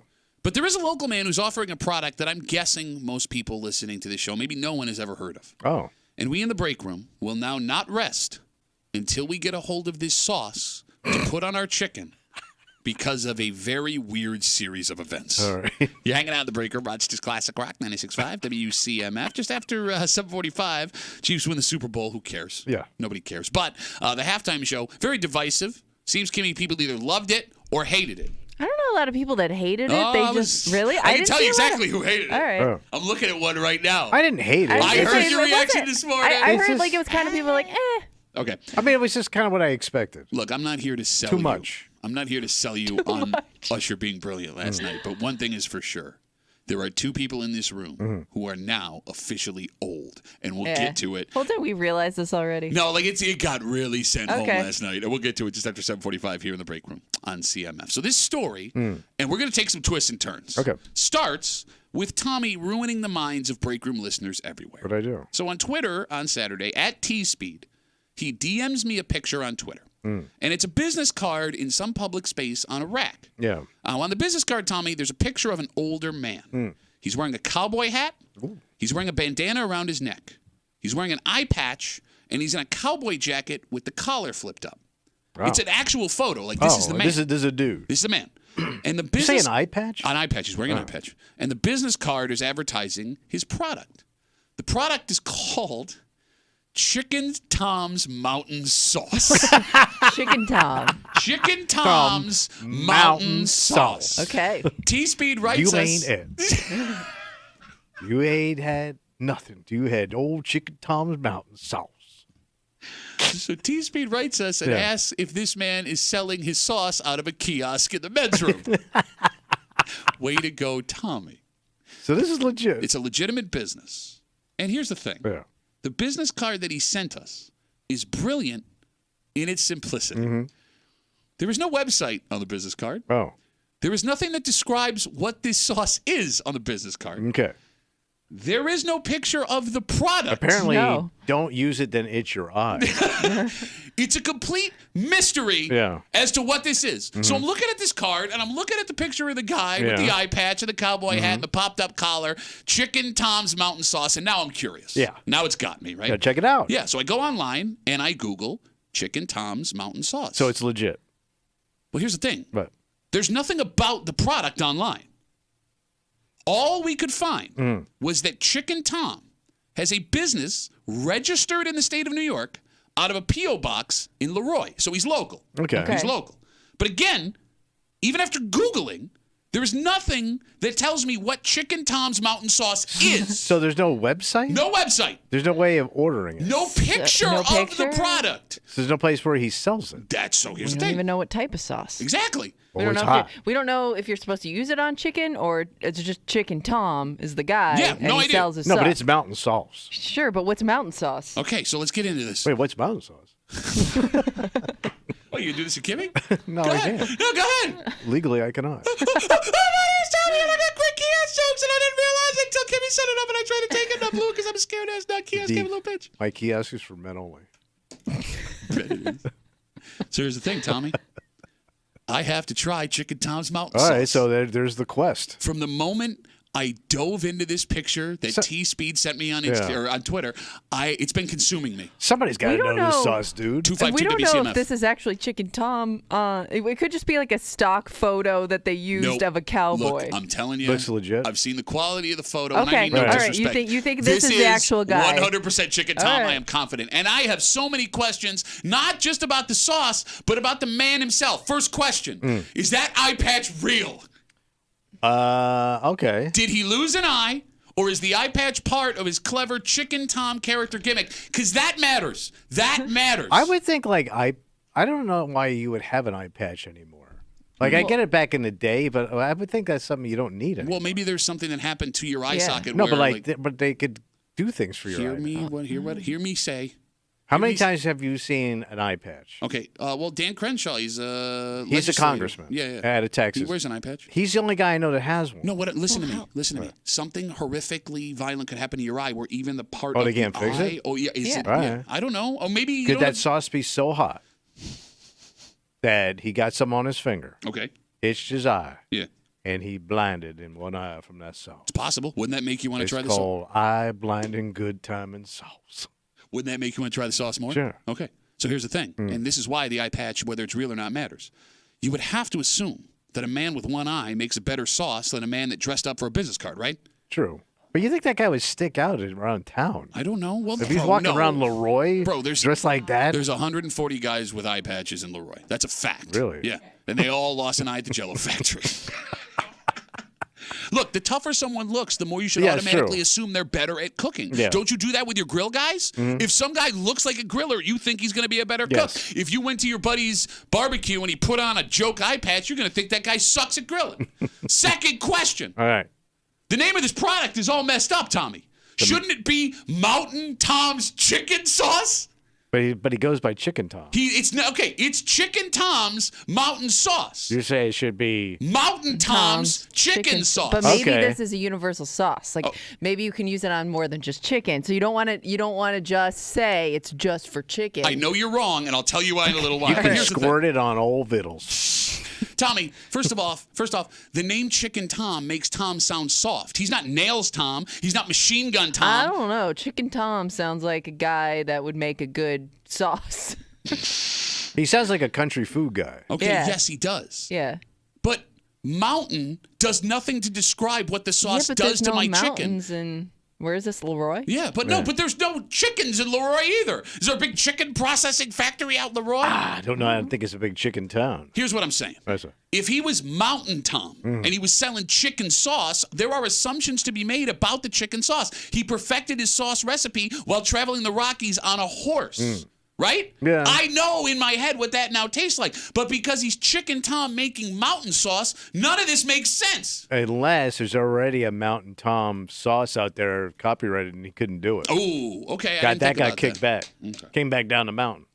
So we haven't even gotten to the best part of this story yet. What is that? Phone number is 252-WCMF, 252-9263. One of our listeners at T-Speed on Twitter tweets us a picture of a business card at a local place here. It's for Chicken Tom's Mountain Sauce. It's a picture of a man. It's an actual photograph. Yeah. He's in an eye patch, a cowboy hat. He's got a bandana around his neck. He's got a popped-up collar cowboy jacket on. And there's no information about this sauce on the card. So I Google it. Mm-hmm. There's no information you can find online about the sauce. So he's a ghost. All we know is that he has a business registered with the state of New York in Leroy. So after all of this, I'm down a rabbit hole. Right. We are past the looking glass. I decide I got to get my hands on it. Right. Yet, despite a legitimate 45 minutes of research, I cannot figure out yesterday where I can get it. And the only way it seems is to call the number on the card. And that is the best part of this story. You ready? All right. You ready? To get Chicken Tom's Mountain Sauce, it seems you have to call 585-CHICKEN. Really? I swear to God. Wow, they own 585 Chicken. If you live in the greater Rochester area, all you have to do is dial chicken and you can get some mountain sauce. And? I haven't done it yet. Not yet, because it was a Saturday, I assume. Right. But that makes things even more complicated, Tommy, because here's the thing. Let's say if you call. But I don't even know if I like this stuff yet. Like, I mean, I'm just blindly ordering a sauce based off a guy's picture and name. Okay, but after all of our Chicken Tom's Mountain Sauce discussion, you don't want to try it? I do now, but if I just randomly came across this card, who's calling him? Okay, but here's the thing. Even if we've made the decision we're going to try Chicken Tom's Mountain Sauce, and we pick up the phone and we dial 585-CHICKEN, we can assume you're going to get Chicken Tom himself, right? Well, based on the quality of the business card, the fact that there's not a lot of stuff online. I don't think he has a big staff. So, yeah, it seems like a small operation. Yeah. What if after all of this we've been discussing, you're a little starstruck? Because you're talking to the Chicken Tom on the phone. I actually get him on the line. And if I call 585-CHICKEN, Tommy, and I'm talking to Chicken Tom, How do I get my Chicken Tom's Mountain Sauce? Do I give him my credit card number over the phone and he sends it to me? Well, you're going to have to. Well, that's a lot, Tommy, to assume of a man who doesn't even have a website on account of mountains. That's a good point. He's got nothing to run my credit card. So that would mean I may have to drive out to Leroy, pay for my Chicken Tom's Mountain Sauce with cash. But even then... But that's a hand exchange of sauce and money. Yes, it is. That's a little sketchy where I got to go to meet this guy. Because I'm guessing creepy... backwoods trailer dude. Okay, I do have some information. Hold on. Okay. Hold on. All right. You know what I'm saying? Well, you're right. I understand that. Like rickety road. I get it. And then think about this. Even if everything goes well, I'm standing right across from Chicken Tom himself. I mean, look, we're way down here, right? What if I get there and Chicken Tom's not wearing his hat, his eye patch, his bandana, and his jacket with the collar popped up? The entire facade's been ruined. Oh, so it's a scamola? It's just Tom. Not a scam. It's just Tom standing. Hey, how you doing? Nice to meet you. But then what if he is wearing all that stuff? Yeah. He's selling it, right? And you come to the realization that this man is insane because he wears this stuff all the time. And you're on his Leroy property. That's right. He's Chicken Tom, for God's sakes. All I want is my sauce, man. Kimmy, you said we have more information. So somebody did call in, said you can buy the sauce at a local grocery store or stores in Leroy. So it is available for purchase. So he must manufacture it right there at his house? It is a small operation, seems so far, but it is available for purchase. Do we know what it tastes like? No, I did not get that information. Somebody must have had Chicken Tom's Mountain Sauce. Slather and sauce. 252 WCMF. I will not rest until I get this man's sauce in my mouth. You may not. I mean, depending if you get to see the operation, right? Yeah. And it is a straight up country operation, Which is possible. Would you still be interested in that sauce? Yeah. If it looked a little country. Yeah, I think so. We've talked before about how some of the best barbecue you get in this town are guys cooking in barrels in parking lots of churches in the summertime with no permits. I understand, but this is like a sauce that's been cooked up. Yeah, I'll eat it. I don't care. Out back. I trust Chicken Tom. But he cooks it out back. Look, man. You want to see my operation? Put on this blindfold. He's got a business card. That's professional enough. I don't want you to know where my operation is. Can I ask a question? What's that? Because, again, there's no website, right? There's no... It just sounds sketchy as hell, man. But somehow he managed to secure the number 585 Chicken. How do you not have any of that other stuff? But on your thing. You got 585 Chicken. And you're a vendor. You actually have it in stores. That's what it sounds. Well, if this is the same Chicken Tom's Mountain Sauce. How many Chicken Toms are there? Bro, I didn't know there was one Chicken Tom until Saturday when @TSpeed on Twitter sent us down this stupid rabbit hole, and now I'm obsessed with it. You know how this goes, man. I know. Like, you get your mind on one thing, and all of a sudden, none of it makes sense, and now you got to figure out what the hell's going on here. Mr. Saucier. Kimmy, can you do me a favor? Can you Google how hard it is or what it costs to get a phone number that's a name? Like, because he got 585 Chicken. What's he spending, you think, annually for 585 Chicken? And if that's the case... He can't make any money. Well, he's selling his sauce. Bro, you can't make no money. I don't know. What if this is a big hit in Leroy? You're going up against Big Sauce? It seems like it may be a monthly cost. So the first thing that pops up, it says the prices start at $15 per month per user. Okay. So you're telling me for $15 a month... You can get 1-800-CHICKEN. No, well, 585 Chicken. Oh, 585. Well, no, but like what? Why does everybody not? Why does Verizon or T-Mobile or whatever not give you the option to pay $15 a month to make your number a letter or a word? Because I would pay for that. Maybe they don't want that information out. Well, why? Yeah, so because people come up with dirty names. Well, they don't care. 585 butt sniff. Yeah, but BUTTSNIF. No. And here's what's even more brilliant about it: Chicken is the exact amount of letters for a phone number. So it could, it depends on your provider. The prices could range from $10 to $40. All right, it's still pretty cheap. To your point. I'll spend $15. I'm gonna spend $40 a month. I gotta sell 2 jars of sauce. Nope, I got nothing I could get 7 out of. TOMMY, no, that's 5. DOUCHE, no, that's 6. So, all right, do we know which stores in Leroy may have Chicken Tom's Mountain Sauce? It's got to be a smaller, like, mom and pop thing. Well, she said, Kimmy, you heard stores. It ain't in Wegmans. Maybe. Bro, you think Danny Wegman's signing off on this? They carry lots of local stuff. Outback sauce. Bro, there's people we know that make sauce and that stuff's in the grocery store. You think this guy can't get it in? I think if I showed up with a jar based on that story, I got stuff. We made it in the men's room. I mean, let's use logic here, man. All right. If I get a hold of Chicken Tom's Mountain Sauce, and I do a barbecue this summer with the chicken, Omaha chicken. Yeah. You coming? Yeah, I try it. I try it. Here's the problem, though. What if we get it and we find out it's high in calories? You still trying it? Oh, yeah. It's a hot sauce. How much hot sauce do you have to eat to get fat? Like, what about the meat hot sauce? Like for Well, that's got some chunks in it, but I mean, you'd have to eat. How do you know Chicken Tom's Mountain Sauce ain't chunky? You got chunky sauce? Chunky Chicken Tom's Mountain Sauce. I don't want to know why it's chunky. Why is your sauce lumpy, Tom? Chicken Tom. My mouth is burning, Chicken Tom. You know, it's funny, man. You bring up like, oh, how do you know what the sauce? Small operation.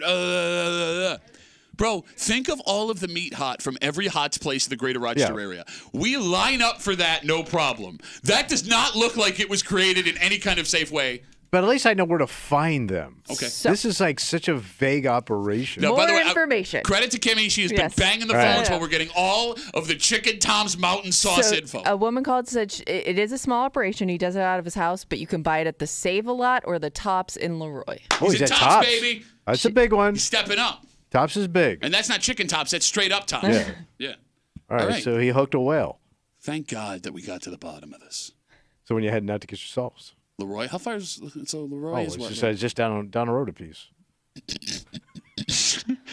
I don't think I've ever been to Leroy. Yes, you have. We've done comedy in Leroy. It, at least. Yeah, no, but I blacked that out. No, I've driven. The whole town did. So here's the thing. I've driven past it. Like it says it on the sign, but I know it's a cute little. Wait. Your family's like deeply involved in the Jello industry. You've never been to Leroy? According to my dad. Yeah, it's got a cute little downtown. Oh wait, maybe I have been. It's like a strip. It's a very small downtown. It's all coming back to me.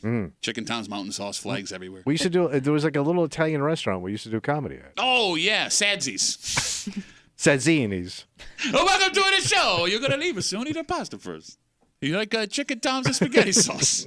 Meet me out back. All right, everybody on hold. I appreciate the calls. We're gonna move on. I'm going. Watch me get there, and there's like 2 bottles. There's not enough for like a barbecue. Because we're marinating. Get one. No. Get one and try it. We're marinating. No. It's hot sauce. You just squirt it. We don't on know. there. You decided it was hot sauce. No one said it was hot sauce. It's hot sauce. No, you did what you always do, where you make up your own story in your head, and you decided it's hot sauce. Could be sweet. Could be tang. Oh. And by the way, after the commitment, Wouldn't you want to call it then Tangy Tom's Mountain Sauce? No, that doesn't work. Trust me. You wouldn't want some Tangy Tom. Well, I mean, I guess I would. On your meat. I guess I would try some. In your mouth.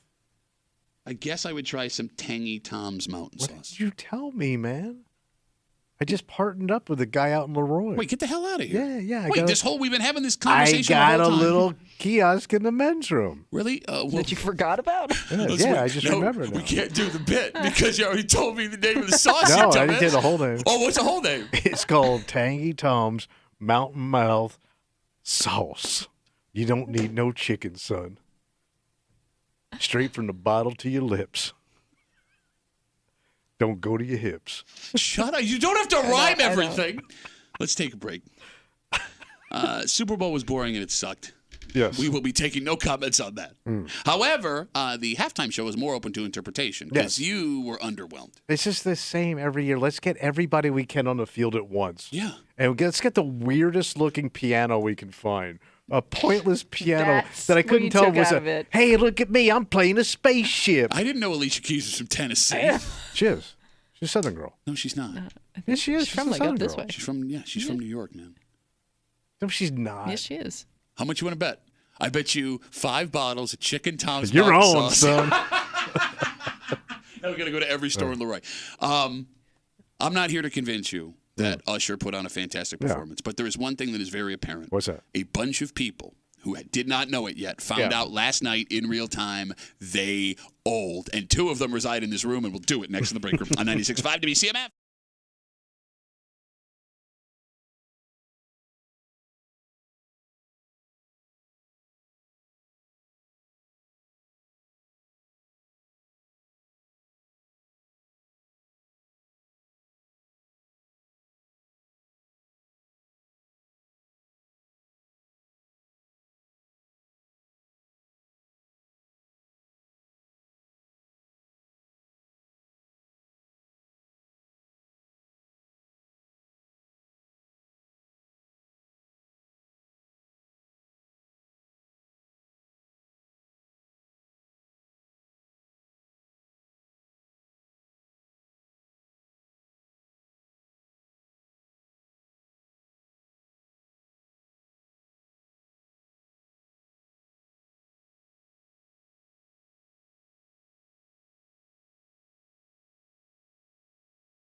It's over, 30-somethings.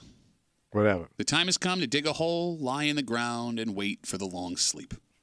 Because that Super Bowl halftime show last night meant one thing and one thing only. What's that? We are now officially old as hell. Yep. Oh. You're hanging out in the break room. Rochester's Classic Rock 96.5. WCMF. Chiefs won the Super Bowl. Who cares? Game sucked. How does a game that almost goes into double overtime in a Super Bowl suck? How is that game boring? And everybody's raving on the end. It was one of the greatest finishes in Super Bowl history. No, it wasn't. It wasn't even a play. It was a long game. Yeah, you took the whole extra quarter to start playing football. Yeah. And, here's the thing. And was it anything, you can't tell me you didn't see that coming. And Kimmy, pretty predictable. I'm struggling to remember, dynamite plays. The pass for a touchdown. That was fun. I want my money back. I didn't even spend anything.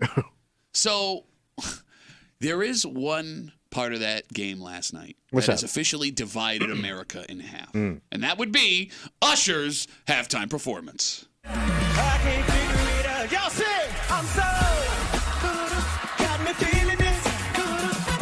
Don't know what it is. When she's got me twisted. I'm so. Okay, I loved it. It. But I also love Usher. Kimmy, what'd you think? I thought it was good. I don't know if it's going to be one of those memorable performances. Okay. Because I think it spoke to a certain age group and nobody else cared. All right, so let's talk about that. Yeah. Tommy, what did you think about the halftime show? It was kind of what I thought I was going to get. An over the top, too much. You're trying to cram too much entertainment. Oh, no, I want them to cram all the entertainment in there. When it comes to Super Bowl show, throw everything at me. I don't want care. to be crammed. I don't want to be bored. I like it slow and nice, entertaining, but I don't want to feel like I'm having a stroke. Wait, get out of here. Trying to pay attention to this You want crap. it slow and nice? Yes. You're not going to believe this. What you got? The company, we had a little windfall of cash. They're starting to do halftime shows in the men's room. You're kidding me. Yeah, I got a little kiosk. Yeah, what's it called? It's called Uncle Pat's Slow and Nice. Close your eyes. Here comes a big halftime show surprise. Look. Sauce. Not only did you have Usher, you had Alicia Keys, Will.i.am, Lil Jon, Luda, and Her. And that's the name of the one with the guitar. Okay. Her. Did not know who that was. Yes. Did I forget anyone, Kimmy? That was everybody, right? I think that was it. So with that, Kimmy, our lives are officially over. Yeah, but I thought we knew this last year and the year before that. Nope. Based on who they picked. Here's why it's officially over. Yeah. Now, look, if you grew up in the early 2000s, every song you heard last night was a song you loved if you listened to pop radio. And it was awesome. It was awesome. But there are two kinds of halftime shows in the Super Bowl, Kimmy.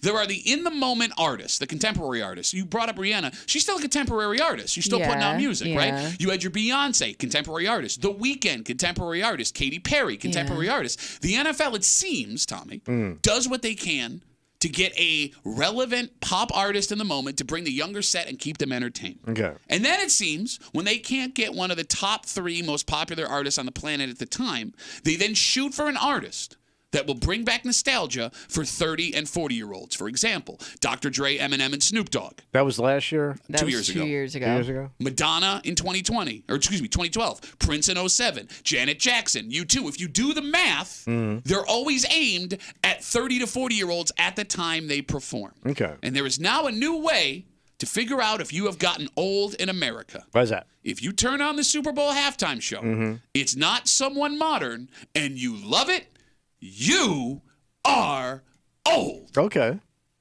All right. You old. There are those artists, though, and I guess they're very few, but you bring up, Rihanna, or, if you have, a Taylor Swift, where, you don't really know who it's for because people from, 20 to 50 love that artist. Okay, no, I get it that there are, Beyonce would be another example of that where it just crosses age J-Lo groups. and Sure. Shakira. That was kind of for everybody. That was definitely age. Is that when they You both think? did it together? Yeah. All right. A lot of shaking. But it Too was- much hip. Very What? entertaining. Too much hips. There's no such thing as too much hips. There listen could to be- Pittsford over here. There's too much. You don't like thick. I don't. I'm not a thick guy. I don't like it. There's thick and then there's Jesus. Come on. Yeah, that's what I'm looking for, man. All the thickness. So it would have to be next year. The halftime show would have to be Taylor Swift. Why would she do it? She can only Yeah, she lose. didn't need No, to but do it. they would have to offer. I They've would offered think, her the last I 3 think, years. I think she ever done has it? been No, asked. she won't do it. Why won't she do it? First off, you don't get paid. I bet you promote yourself. But why would she give it? She doesn't need Well, it. do any of them. Why would she put her Usher show out doesn't there? need it either. Well, I mean, but Usher has. Look at those gloves he's wearing. Does he have a residency in Vegas? Is Yes. that why another reason why he's inside this that year? bubble with that eye. The sphere, as they call it. Sphere. I mean, Usher he's got 2 hits on the radio right now, but they're not like monster hits. Right? They're But good. he's been a monster guy for a long time. Yeah, but okay, for example, when Rihanna went and did the Super Bowl halftime show last year, that's a relevant in the moment artist. Yeah. She saw, I believe, a 5-time increase immediately after in her downloads, and those are paid downloads. Yeah. So she made a She fortune. made money. Yes. Taylor don't need it. And Usher might. I mean, look, you can always use more money. Taylor Swift. It was just weird to see somebody in the stands bigger than the person on the field. No, that's a good call. That's a good call. That's never happened before. You're right. Can we talk about Usher for a second? Sure. I mean, I only know him from television. Oh. Because he was on one of the He Voice was on or something. Moesha. Huh? Oh, I thought you went way back in the day. No. I don't know. You old. Moesha. Well, no, you look. Well- you seem like a guy where I could be like, bring up Moesha. You'd be like, you know, I used to watch it. You used to watch Saved by the Bell nonstop. No, I watched Moesha because we had a friend on the show. Moesha's mom. She was. We knew her. You go, no, okay, we knew her. You would call her a friend? Well, she was a friend that we pissed off and doesn't like us. You pissed off. She loves me. Well, she threatened to kill me. No, I get that. Legit. That's fair.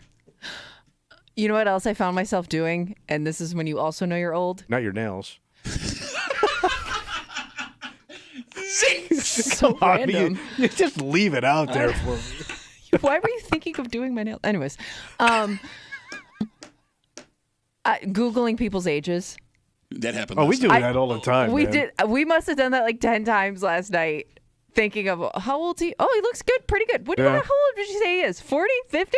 Well, I don't had think there's turns a out he's show. 45. I don't think my wife and I watch a show where at some point Yeah. we're trying to figure out how they died, how old they were, Yes. or is that story true? No, it's a good call. Yeah. No, like I lost a bet last night because I had Usher over 50. I was trying Yep. to do the timeline. of Yeah, my So bet. how Alicia old is Keys, Usher? We give 45. her age. All right. By the way, got a little handsy with Alicia Keys last night. Yeah. Working on Confessions Part 3. She's married Oh, she is. to Swizz Beatz. Although I heard Oh, were they in got a- hooked up? Yeah, I heard they were in an open relationship. That's been like a thing for a while. Wait, there's somebody called Swizz Beats? Yeah, he's very Yeah. famous and rich. He does Okay. beats. All right. With holes in That name I've never heard of. Well, yeah, you Google it. shouldn't. You shouldn't. Look, I Well, understand. I know Alicia Keys. Yeah, because I think I might have one of her songs. You probably do. Yeah, of course. Well, she probably did some jazzy thing with somebody. Okay. Can we talk about shirtless Usher for a second? Because Yeah. he took his shirt off. Well, that's when we Googled his age. It's like, he looks pretty good because we all thought he was like 50. Mm-hmm. I mean, what is he? I think he was 45. 45. That wasn't fair to men across America, what Usher did last Set night. unrealistic standards. Okay, well, here's the thing. Not only are 99.9% of men not in that kind of shape, Yeah. you also did that when every man in America is eating the worst possible food in that moment, spilling it all over ourselves. We all got beers in us. Our And then wives he got on a pair of roller skates. Usher on wheels. That was you got to admit, Usher on It wheels was weird. impressive. Why It's would kind you? of cool. It was just kind of. I just thought it was odd. I was amazed at how quickly he changed in and out of those roller skates. Practice. So here's your fun hot Atlanta fact of the day, because he's from Atlanta. Yeah, they mentioned that, right, in one of their tunes? Big roller skating community in Atlanta. It is? Yeah, like dance roller skating. Oh. Like now? Yeah, like for the last like With 30 that years. traffic? Wow. I meant you go to like a roller rink. Like they have like roller rinks are popular in Atlanta? Yeah, it's like it's a southern thing. I think the mecca of it is Atlanta. No kidding. That I did not know. And it looks like if you could pull up some videos and like it's a pretty like choreographed, complicated stuff. But the fact that Usher at 45, despite the fact that he's probably a billionaire because he also discovered Justin Bieber got a piece of that. Oh, is that why they thought he was going to be on stage with Yeah. him and he didn't? Yeah. Okay. I was sure Biebs was coming out. He was in the stadium. Oh. Not enough shirtless men on that stage for you? No, I told Want you. to squeeze the beebs in?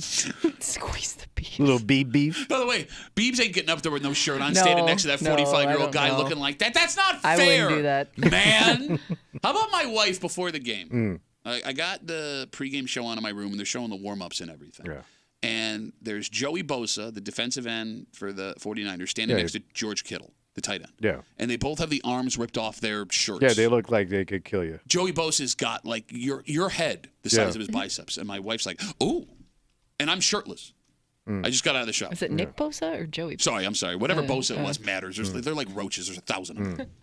And like I'm sitting in my bed. I got no shirt on. My arms are right next to my wife, and she looks at his arms and she goes, "Ooh, his arms." And I saw her look down at my arms. Yeah.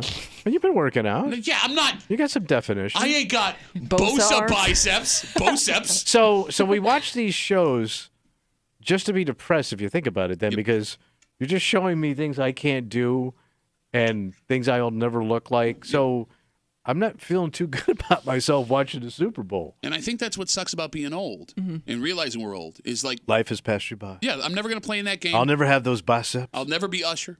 I could have been. And you're never work going to look out. like that at that age either. No. You no. know? I'm almost 10 years younger than him, Yeah. and I don't look like that now. All right, let's take a break. I know, look, I understand Usher's a divisive artist, especially on a... I don't call it divisive. Well, no, I mean, I like, good or bad, Oh, like, yeah, like yeah, or not- don't like, especially on a station like CMF, Yeah. right? However, there is one group, one man. If you are from Rochester, everybody loves him. Oh. He is arguably the greatest pop music artist to come out of this city, Okay. right? Yeah. And despite all of the accolades that this band and Lou himself have gotten, Beautiful voice. yep, calm down. There is one thing this band doesn't have, and it looked like they were never going to get it. Oh. However, Oh, they're up for something? the door's open. Damn. And I know there are going to be a lot of people that hear this up front and go, no, they don't have a chance. Until you stand back and look at this resume, there were things I didn't know. Okay. And if they don't get in this year, it's a legitimate travesty. Yeah. And we'll get into it next to the break room on 96.5 WCMF.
He's the most successful pop musician ever come out of Rochester. Oh, yeah. And the fact that he decided to make his home here again after his massive success makes us love him even more. Mm-hmm. But there's something that Gates' own Lou Gramm doesn't have sitting on his mantle. Mm-hmm.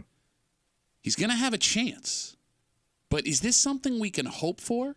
And do folks even think that he and his former bandmates deserve it? Oh.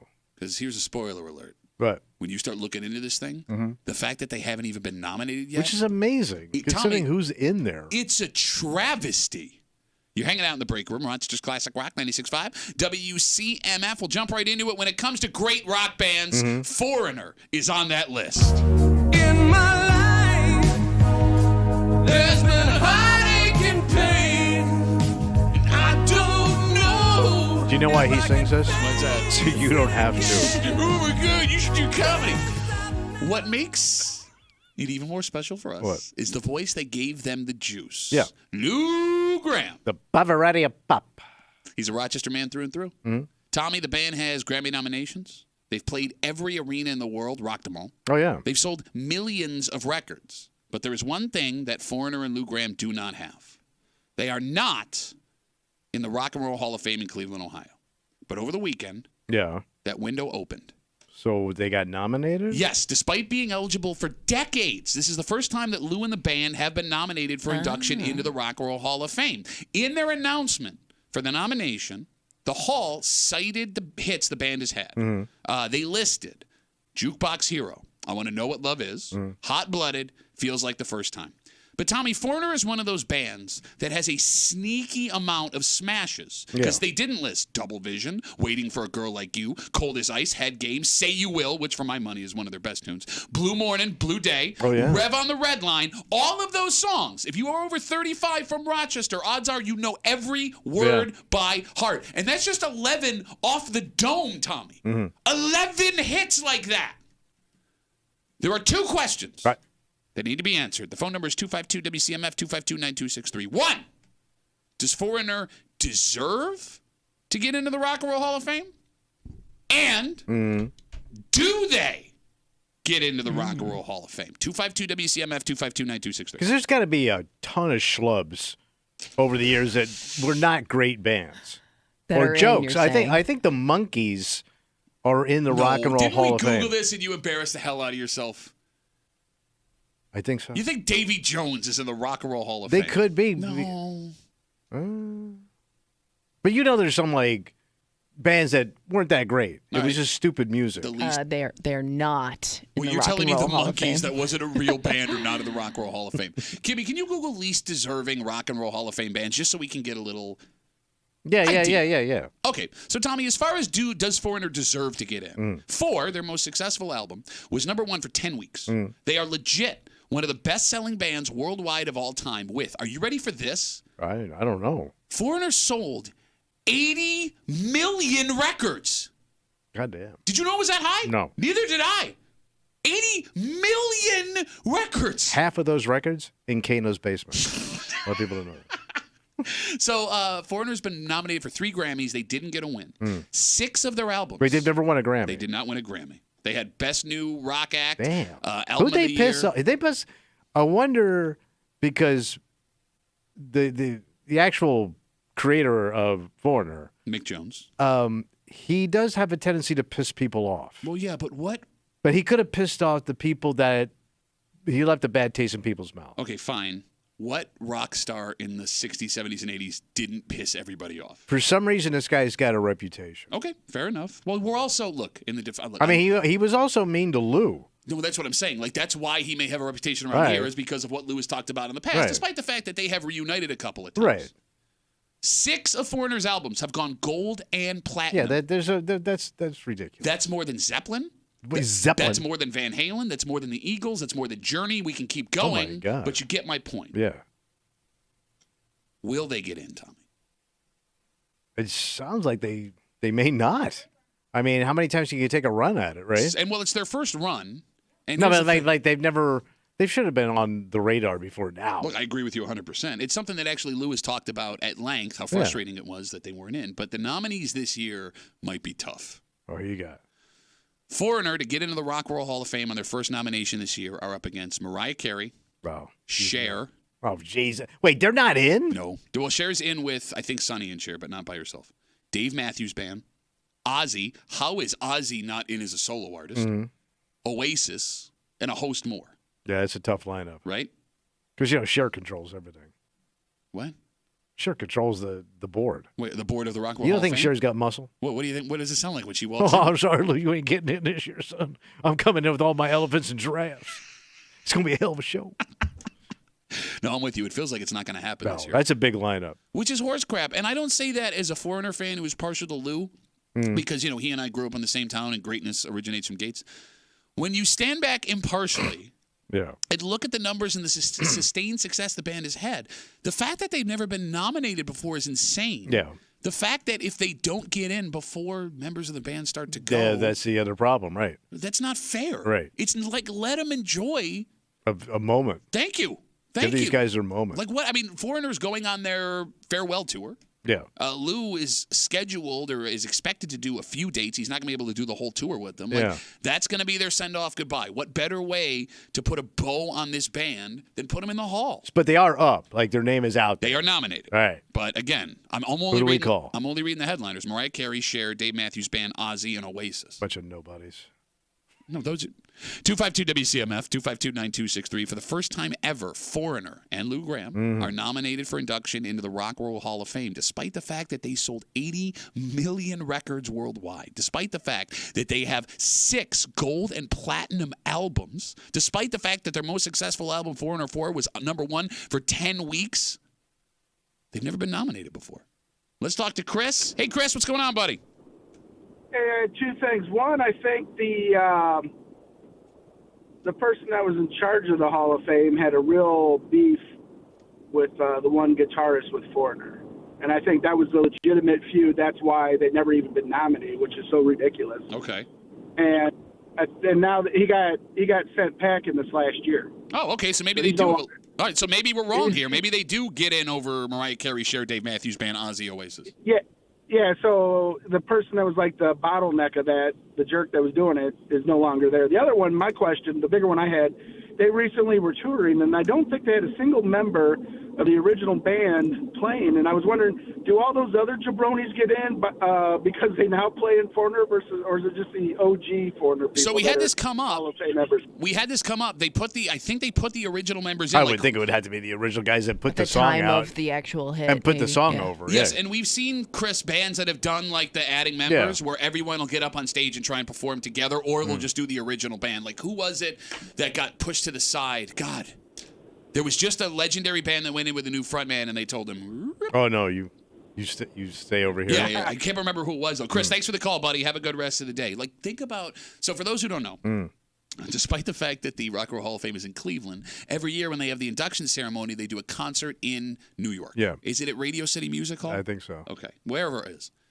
How great would it be in that format to see Lou one more time with all those guys? Yeah. Because you got to go. I mean, if he's up for it physically, you got to go. Yeah. All right, Kimmy.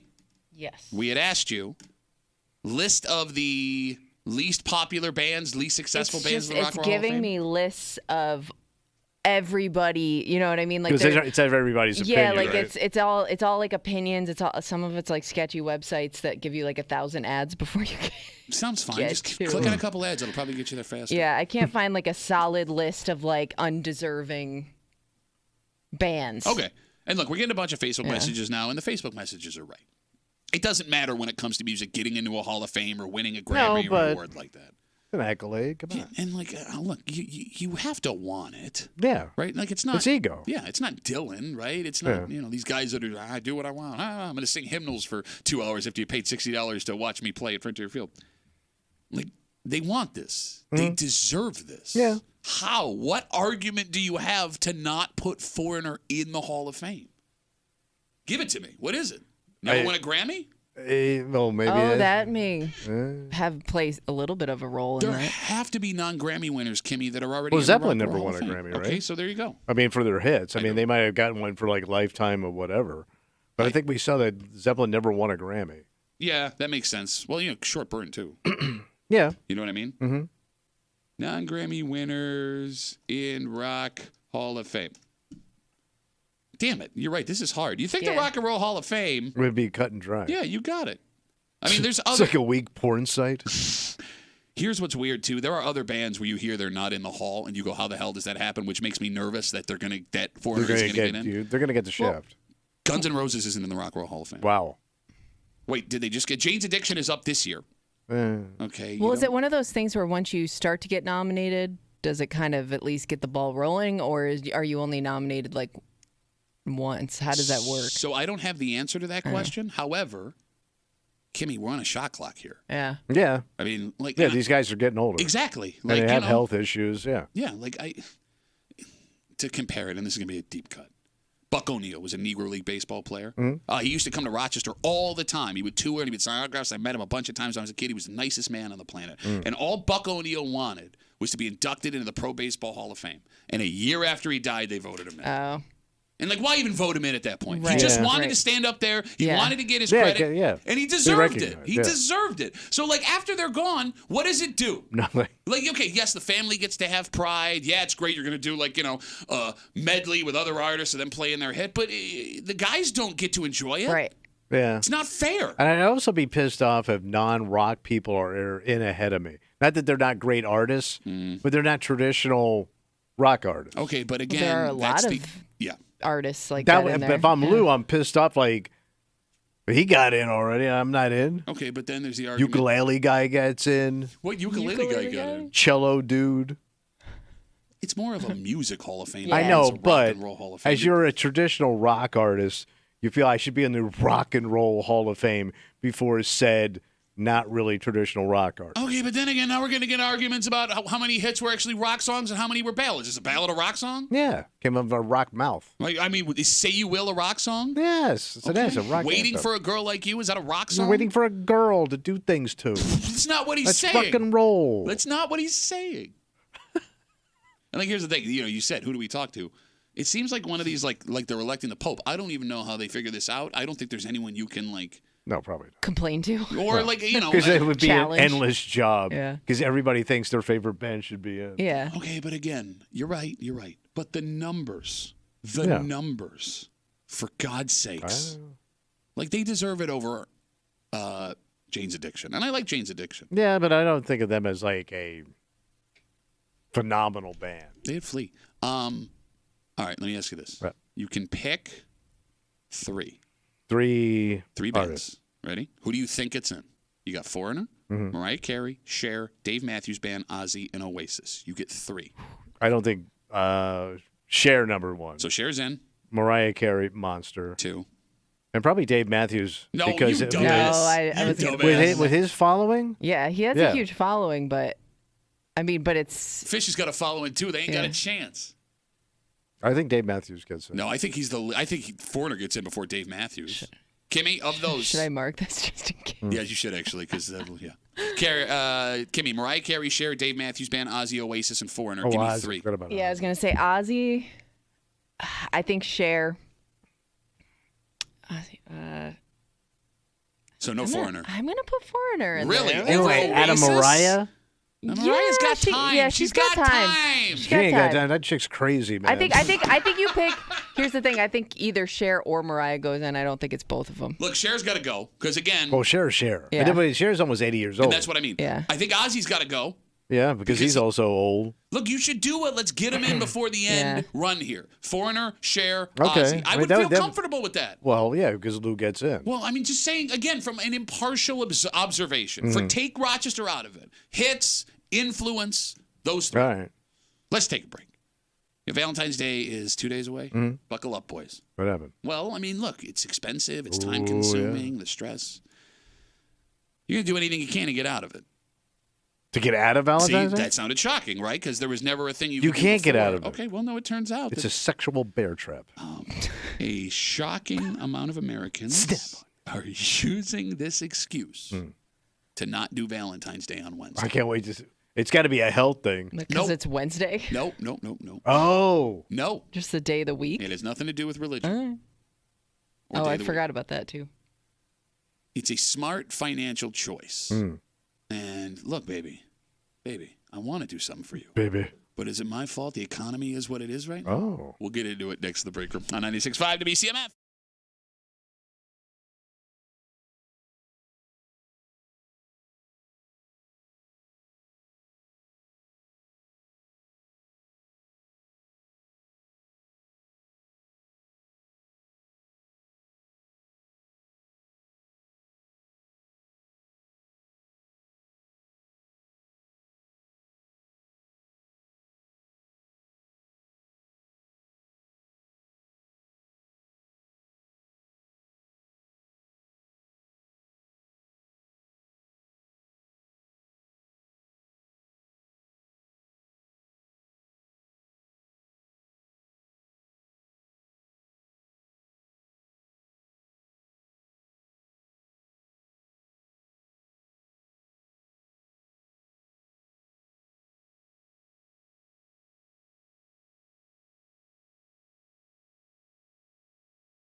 If men are good at one thing, Yeah. we're good at getting out of stuff. Oh, yeah. We can come up with some amazing excuses to keep our nights free and our wallets full. And what we're about to tell you here, it's another work of art. Because, baby, You know what happened? baby, I want to spend all the money on you for Valentine's Day this year. But you see, the problem is... What's that? You're hanging out in the break room. Rochester's Classic Rock, 96.5. WCMF. All right, we got some exciting news. First off. Yeah. Journey is coming to the Blue Cross Arena. What? Yep, they're going to be here February 22nd, courtesy of Bowery Presents. Second exciting thing, we got tickets to give you. Right? Okay. And today, we're going to give you tickets before 10 o'clock. Wow. We have fifth row tickets today. That's it. No, I mean, that's pretty great, right? What's better than fifth row? Well, tomorrow we're going to have more tickets, and then we're going to give you fourth row tomorrow. Well, then that's it. We're done. No, because Wednesday we have more tickets. Those will be third row tickets on Wednesday we're going to give you. Well, then that's it. You don't have any more rows. No, Thursday, we got second row tickets. Wait, they have a second row? That's right. And then guess Well, when? that's it. Guess when we're giving away first row tickets? What? Guess when? Oh, that would be, Friday? No, because never let them know what you're thinking. Also, first row tickets on Thursday. Wait, so we're giving away two pair.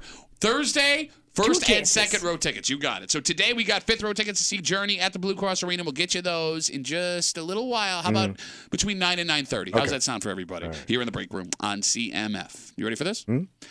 Almost one half of Americans say inflation is affecting their Valentine's Day plans. Okay, I can't afford you.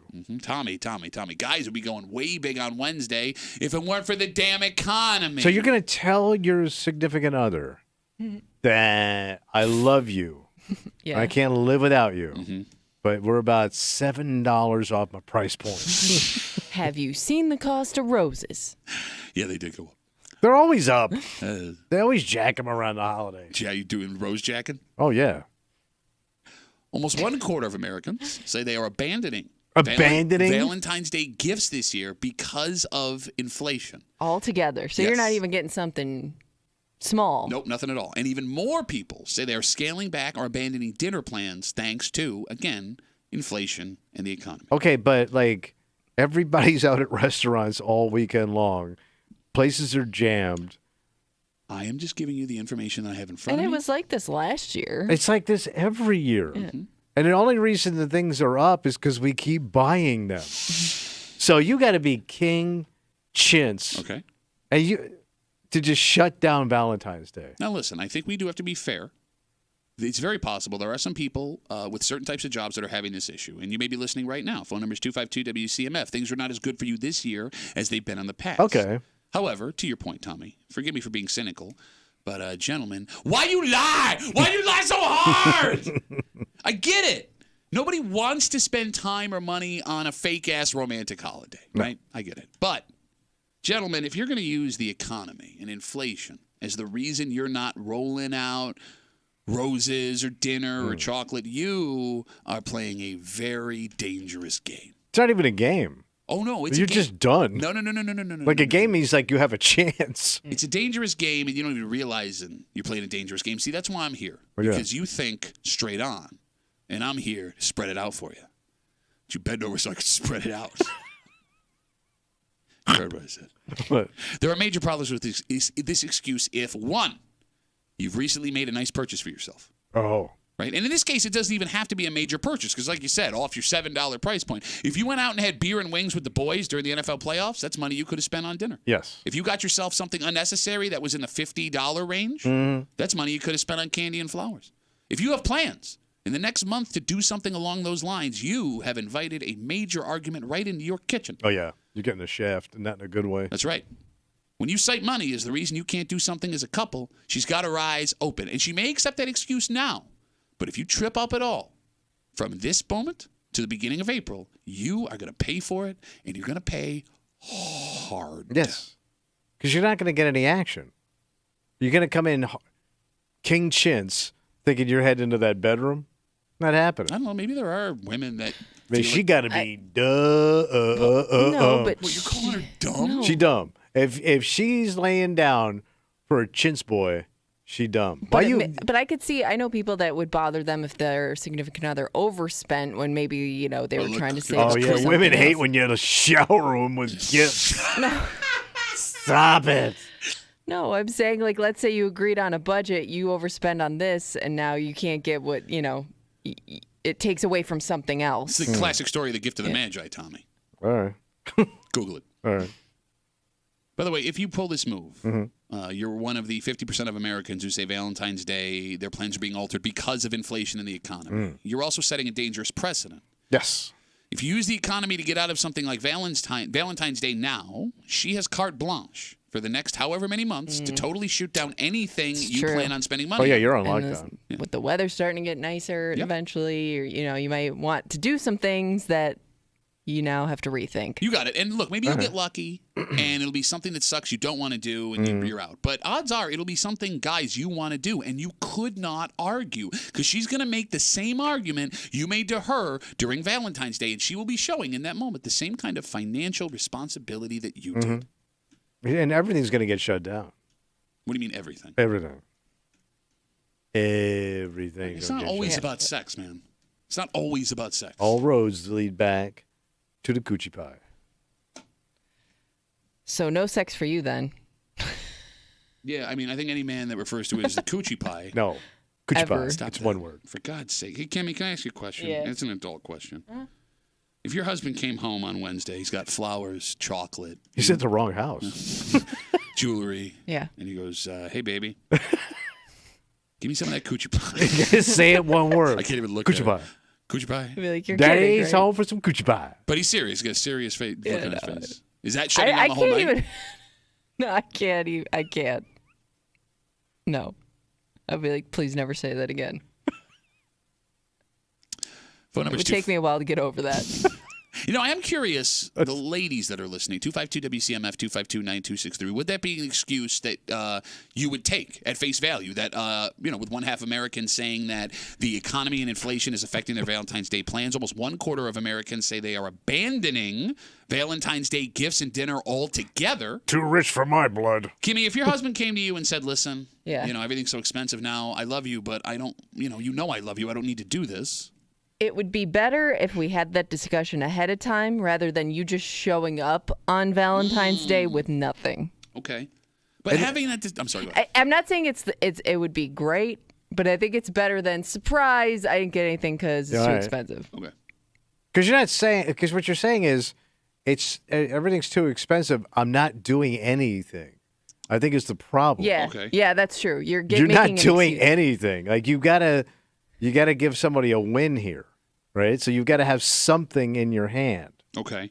Just Even to if it's say you cheap? tried a little. Yeah. Even, Something, because No, just 'cause- saying, everything's so expensive. Screw it. I'm not doing any of it. Well, no. Let's have this discussion because you just called a guy that says economy bad king chintz. Mm-hmm. You're telling me then that a guy who comes home with a single carnation that he got at Wegmans that cost him $1 or $2. Dollar, that's all you're putting into this Well, night. look, if the argument, see, freaking exactly, dollars. exactly, the guy can't win. You would make the argument before this discussion. Well, don't do anything. Hobo. And see, exactly. Hobo Joe. Here's your carnation, honey. The ladies have shown up. Coochie pie. The ladies have showed up on Twitter. Christina writes us. You can always get us at WCMF Break Room or, at WCMF Break Room on Twitter. Valentine's Day is the most peer pressure fake holiday. Beginning in elementary school with those little Valentine shoebox kids have on their school desk, people only do it to make February fun. February is the suckiest month out of the year. So it sounds like Christina's fine without anything. Yeah. Okay. But I mean, there isn't a lot of Christinas out there. I mean, to be fair, we don't know because you don't want to have that discussion with your girlfriend or your No. wife. Because if she reacts negatively, I wouldn't say anything. I mean, I would make the adjustments and hope she's just fine with it, but not say it. I wouldn't brand it, hey, I'm scaling back. wait, so you just wouldn't? Oh, so no, you're that's just- the opposite of Kimmy's advice. Yeah. I would not have the conversation. Okay, so you just I would just change things and hope for the best, but like just sit down and go, let's have a financial discussion about the most romantic night of the year. What is this? Well, the but I guess- Financial News Network? Those guys never get laid. And they're rich. But by scaling back without they keep saying saying Coochie pie. anything, by scaling back without saying anything, you run the risk of disappointing You her. do. I love you less this year than I did last year. But physically sitting down and having a conversation Yeah. about one night of romance, I think is such a buzzkill to a woman. Yeah, but what's the bigger buzzkill? The conversation a couple days in advance, or not showing up, or showing up with less? You're I'm not with doing Kimmy. anything. Unless you get like creative, and for less. So that's the ass kicker about this whole thing. So we talked last week about how you don't need money to make a nice Valentine's Day. You can write her a poem or a letter. But you suck at that. You can sing her a song. Remember, there was a guy that called up and said he'd slow dance with his wife in their living room? Yeah. He said it was the greatest thing. Yeah, there you go. Little grind in action. But here's the thing. If you don't want to spend money, those are your options. Do you want that? Valentine's Day may be one of the few holidays where spending money is your ally. Because when you spend money, you don't have to be creative. Yeah. Do you get what I'm saying? And you may like to make the argument men are not creative, although I'll disagree with you. You think men are creative? Yeah, I think that guys... When it comes to like women and romance. Yes. And being sensitive. Yes. I think that... One, I know you're not. Like, you just don't have that bone in your body. Go ahead. No, do you think? Okay, that's fine. No. Okay. No. Not going to do it. If men were to not crap on themselves about their own creativity, I think they could be very romantic. And I think they could get away with this not spending a dime. So you think... So who's holding men's creativity back? We are. Because it's like It's we look at it as a bitch thing to do. And you don't want to, it's staying in your comfort zone. Yeah, because let's say your wife, let's say you play the guitar or the piano, you learn something, right? Something simple. You sing her a song and she videotapes it and puts it on Facebook. Show everybody what you do. Your buddies ain't going to let you. You wouldn't let me live that down if I did that for my wife. I would love to see something like that. If I wrote a poem for my wife and she took a picture of the letter and posted it on Facebook.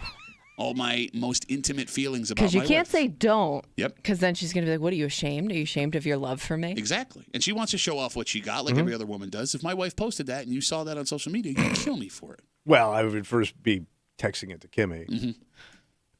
If anyone we know ever have met in our lives had that posted on social media, exactly. But you shouldn't let us stand in your way. Rise above us. Oh, is that what it is? Or get better friends. You can do better than me as a friend. Come on, try. That's true. The bottom line is this. Bottom line, you ain't getting no bottom line, chintzy boy. Using inflation as an excuse is a short-term win that will end up causing long-term repercussion. And as men, we need to start being smarter about what we see as long-term problems. Because you can push off stuff as your job. That's a next week problem. You can push off stuff with your buddies. They're never going to call you on it. But wives are like elephants. They never forget. And don't call your wife an elephant either, because that's going to cause a long-term problem. Pick a sexier animal. What's a sexier animal? There's sexy animals out there. Give me an example. They're like a fast, smooth animal. Like? I don't know. Like a your cougar? cat. Yeah, your cats. Anything in the cat population is cool. If I lived in Pittsford, I would not let your cat out ever again. That you're going to find I can see the headline, Kimmy. Unpopular radio personality does thing we can't put in headlines to a cat. Sauce. All right, let's take a break. Yeah. We talked about the Usher halftime show a little while ago. Yeah. And great show. All the guests that they have, Alicia Keys being one of the guests. It turns out Alicia Keys had more of an impact on the American population than we anticipated. How? Well, what she did on stage last night apparently has inspired millions of Americans. And to do what? If this holds, buckle up. What? Because there's going to be a lot of people in your life that want to show you their brand new talent. And we'll get to it next to the break. Okay. On 96.5 WCMF, the moment is here. Oh, yeah. This is your chance to shine. This is the move of moves. There's nothing bigger. And you're saying stuff like this is absolutely necessary, Tommy? You got to get it done. This is top shelf. The spot that El Monte has the secret for the best Valentine's Day gift ever. You ready? Yeah. Nothing says I love you more than a gift card to the spot that Del Monte. Oh, mama gonna like. They may not. You don't have to make that noise. No, with you, not this. This is good. Like you doing that just makes me so creeped out. They may not tell you what they actually want for Valentine's Day, other than stop talking like that. But a gift card from the spot at Del Monte will show you how much you've been paying. Show them how much you've been paying attention. Gift cards are available for purchase in store or online at DelMonteSpa.com. Bro, this is a nightmare if it sticks. I can't wait to hear it. No. You're gonna hear it. And you're gonna go, oh God, no. Oh God, no. What did she do? Next to the break room on 96.5 WCMF.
Oh boy.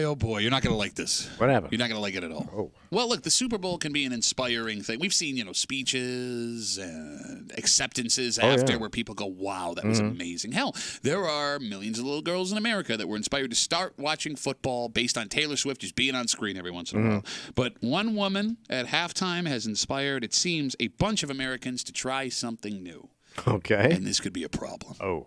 You're hanging out in the break room. It's just Classic Rock 96.5. WCMF just after 9 o'clock. You should never, as an adult, ever get in a physical fight. No. Keep your hands to yourself. Yeah, like it's simple. Except every once in a while, rarely, you might have to. Fists will fly. And I think I was in that situation over the weekend. Oh. And we'll get into it just after 9 o'clock here in the break room on CMF. So Usher, halftime show last night, brought on a bunch of guests. Will.i.am, Luda, her, that's the woman with the guitar, and Alicia Keys. Okay. Putting his hands all over a married woman on international television. What? Alicia Keys' performance at halftime, Tommy, despite her voice cracking right out of the gate, that was a dick thing. I'm sorry. I shouldn't have said that. Yeah. Had such an effect on the watching public. What'd she do? According to Google Trends, Yeah. which keeps track of Google searches, Yeah. she caused a massive spike in the phrase adult piano lessons near me. Oh, God. Told you would like it. I mean, she was only on it. She was only playing the piano for like 20 seconds. And it didn't not look even. like a piano. Okay, will you get over? This is the third time you brought up the shape of the It piano. looked like she was playing a jet ski. Why is the shape of the piano I know, I bothering didn't you even so notice much? I like it. a standard Steinway piano. Attaboy. Shape of the piano. Okay. All right. So adults now thinking they want to start playing the piano, which is like got to be one of the most difficult things to do. Well, that's a good question. 252 WCMF. I mean, of the instruments you can learn as an adult, would piano be the most complicated or would it be the most easy? I think it would be the most expensive if you want to be a piano player long term. You can buy a keyboard and work on Yeah. that. People Okay. have taught themselves like one of with, those like, Casio things. Yeah. YouTube. Yeah. By the way, could you be more 1980s than you just were? You going to get a Casio watch too? Oh, they come with it? The Swiss take time, not the Japanese. So you think this is a bad thing for the United States of America? Yeah, because you can't play the piano, man. You don't? Boy, that was the worst Billy Joel song of all time. You can't play the piano, man. But your spastic fingers ain't gonna do. Spastic fingers ain't gonna Don't do. I guess it's of all the instruments that somebody could be learning in your house to play, not the worst. You'd have to listen to it. Well, you're going to have to listen to anything, right? But I'd rather listen to piano than Wait, you got drums. Alan Parsons living in your house? What is wrong with you? I'm sorry, that was deep. Go ahead, Kimmy. No, I'm trying to think. I mean, maybe the guitar would be not so bad. But I mean, there are worse instruments somebody in your house could be learning More to play. annoying. Yeah.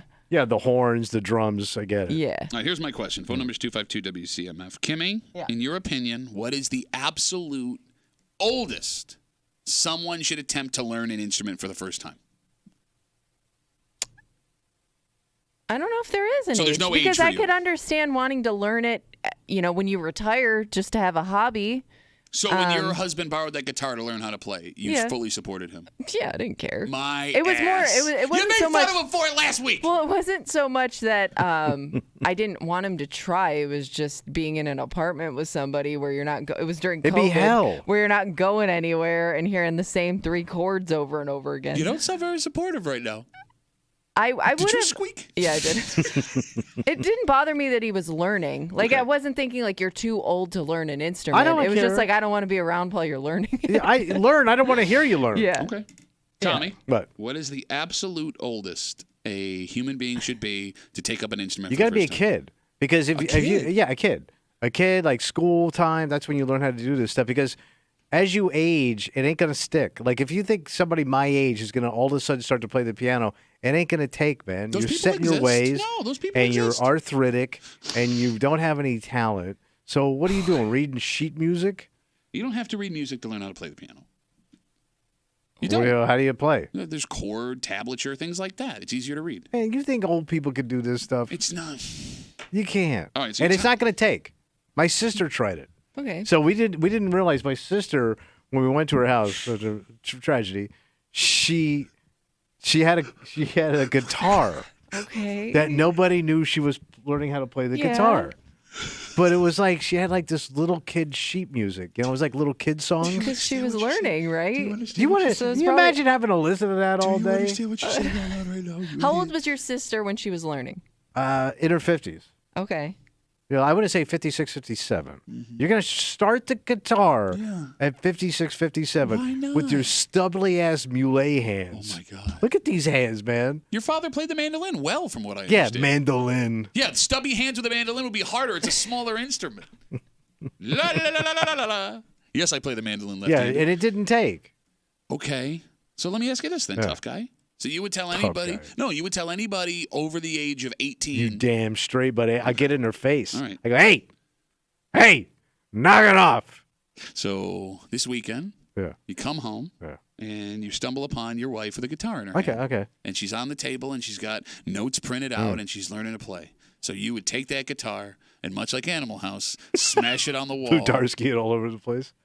By the way, in this break, we've had an Alan Parsons, a Plutarski, and a Billy Joel reference. We're killing it in 2024.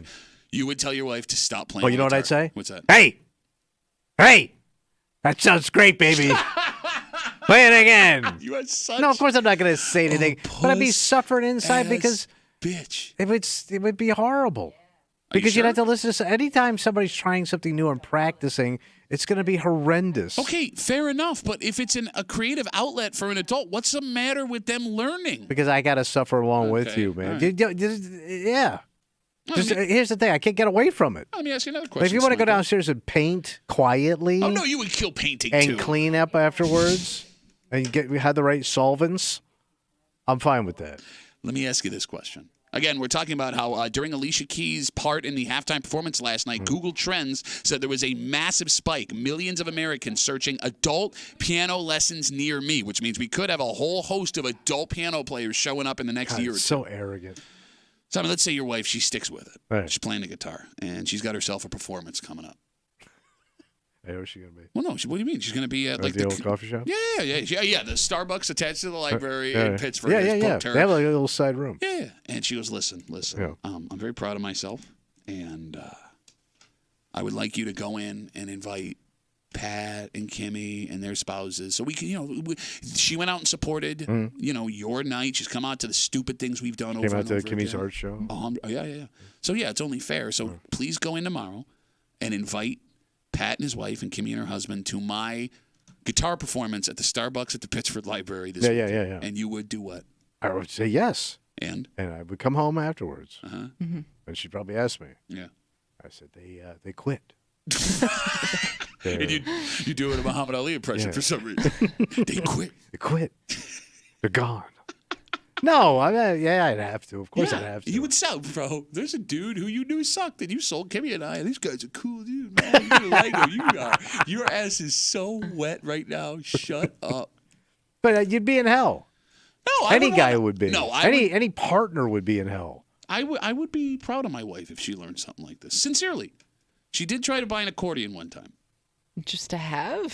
Okay, nobody wants to hear the accordion. Yeah, that's an interesting move. A lot of Polish in Rochester. Not an instrument I think about often. Yeah, that's not something that's on my radar. It's like pleasant. She wanted to buy a big accordion. Yeah. And I was like, that's a big investment for something you've never done before. Mm-hmm. So she got like a little accordion. Like a little squeeze box. Yeah, squeeze box. You got it. Who's Yeah.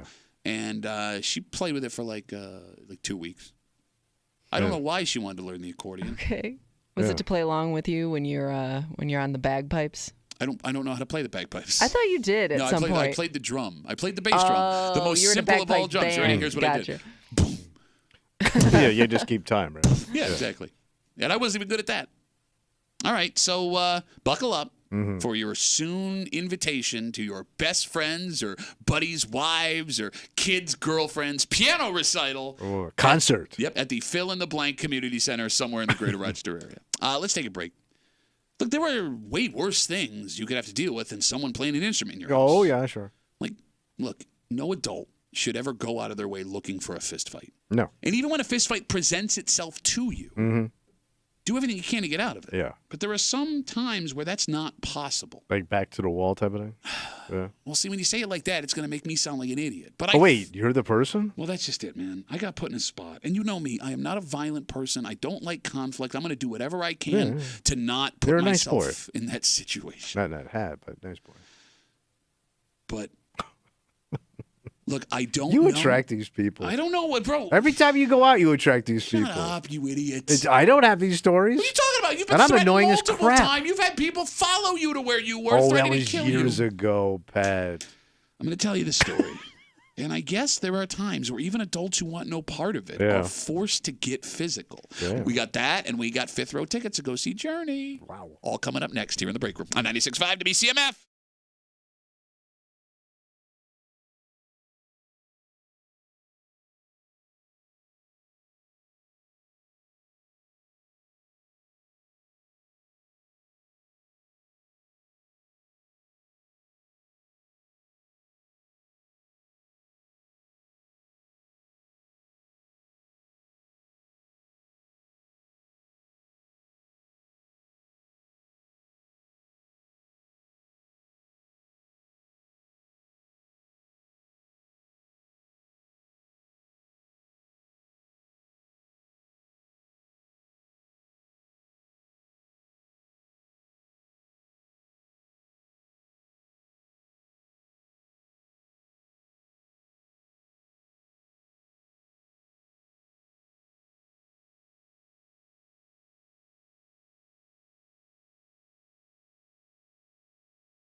You should never As an adult, What? want to get into a physical fight. No. There's too much at risk, Tommy, health-wise, law-wise. And the fact of the matter is, no grown person ever looks cool in a fight, no matter what you think. It's So not going to go like it does in the movies. yeah, no one wins an adult fight. But, I mean, the fact of the matter is sometimes you don't have a choice. And I think I was in one of those situations this weekend. What happened? You're hanging out in the break room. Rochester's Classic Rock, 96.5 WCMF. All right, we have fifth row tickets to go see Journey February 22nd at the Blue Cross Arena, courtesy of Bowery Presents. Do not call now. So help me God, I could see your phone number on the phone. Don't call now. Okay, what do you do? You wait a little while. All right. In just a couple of minutes. Okay. We will get you those tickets to go see Journey in the fifth row. Then tomorrow we have fourth row. Then Wednesday we have third row. Then Thursday we have second row. And then we obviously, what happens? We have after one that? more row. Yeah. What day does that happen? Well, it should happen, I guess, Friday. Wrong. No. Never let them know what you're thinking. Never Second do. and first row Thursday. But we'll have those fifth row tickets for you in just a little while to go see Journey at the Blue Cross Arena here in the break room on CMF. So on Saturday, the Duffy family headed out to the Sabres game. Wow, the whole crew, huh? Well, bro, I won tickets in a raffle last year, and it was like the greatest moment of my life. Nice. Yeah. So we've been planning this thing for months, and we were very, very, very excited. So my wife, the queen of credit card points, got us a free room at the hotel right down the street from the rink. Okay, So, nice. like, we're golden. Free hockey game, free hotel. Everything is awesome. And it's going to be a fun day. I've been looking forward to this, Tommy, forever. Okay. So we get to the hotel. We check in, and I have to park the car while my wife and girls go up to the room. Yeah. So the lady at the front desk tells me I have to pull into this underground area right next door. There's a little arm that will lift up and let me in the All lot. right, a little gate. Yep. So I drive away, and now we're getting close to game time. So there's just like standstill game traffic blocking right where I got to go. But lucky for me, there's a little gap real quick. So I pull a hard left, and I go to pull in, and the gate is like right where the street starts. So All right, so what, you pull up and it just pops that's open. what I'm waiting for. So I go to pull up, and the arm won't go up. This is dead. The arm is just stuck. It's Okay. not going up. And I don't know what to do. I am fully blocking the sidewalk, which is full of hundreds of Sabres fans. Walking into the game. Worst timing ever. Yes, Kimmy, Yeah. it's ridiculous. It's the road that goes directly to Yeah, the front I know. door. I can picture it. Exactly. And these people, it's an hour before a puck drop, so everyone's walking in. And not only that, my ass is slightly sticking out into the road. So your bumper's out a little. Yes, but like, look, You can get around it. yes, easily. And I'll be honest with you, I was more worried about the people on the sidewalk. I felt like a dick. Okay. So I'm frantically trying to call the front desk. I get the number. It's just an automated thing. Okay. So I can't get anybody. Then I'm frantically trying to call my wife, and she's like, what? Huh? I don't Yeah. what? Huh? What's going on? So I don't know what to do. I can't back out. I'm blocked, right? People are here. Can't get a hold of the hotel. Can't get a hold of my wife. And You're stuck. Yeah, I can't get out of the car. Yeah. So as I'm trying to figure out what I do here, Yeah. I hear this massive bang on the back of my Wait, car. somebody hit your car? That's what I thought. So I look back. I'm like, bro, my heart sinks. Yeah, no kidding. Yeah. That's a Yeah. couple of grand. And my day's shot in the ass. And no more free day out. Yeah, exactly. So I look in my rear view. Yeah. I didn't get hit by a car. Where'd you get a deer? Yeah, a deer in downtown Buffalo ran into my Hey, car. they're down there, buddy. It's weird. There is a man, I would guess in his 50s, big old gut, solid bald head. Mm-hmm.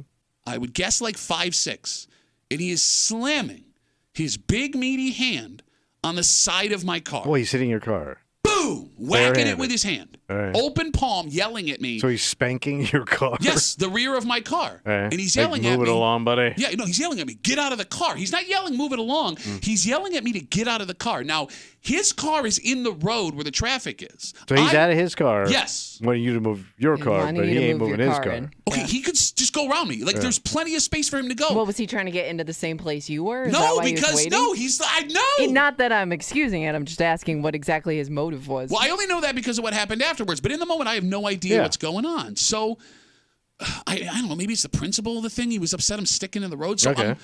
I don't know what to do. And I'm looking around for a Buffalo police officer, like directing traffic or walking down the street. Nothing. There's nothing there.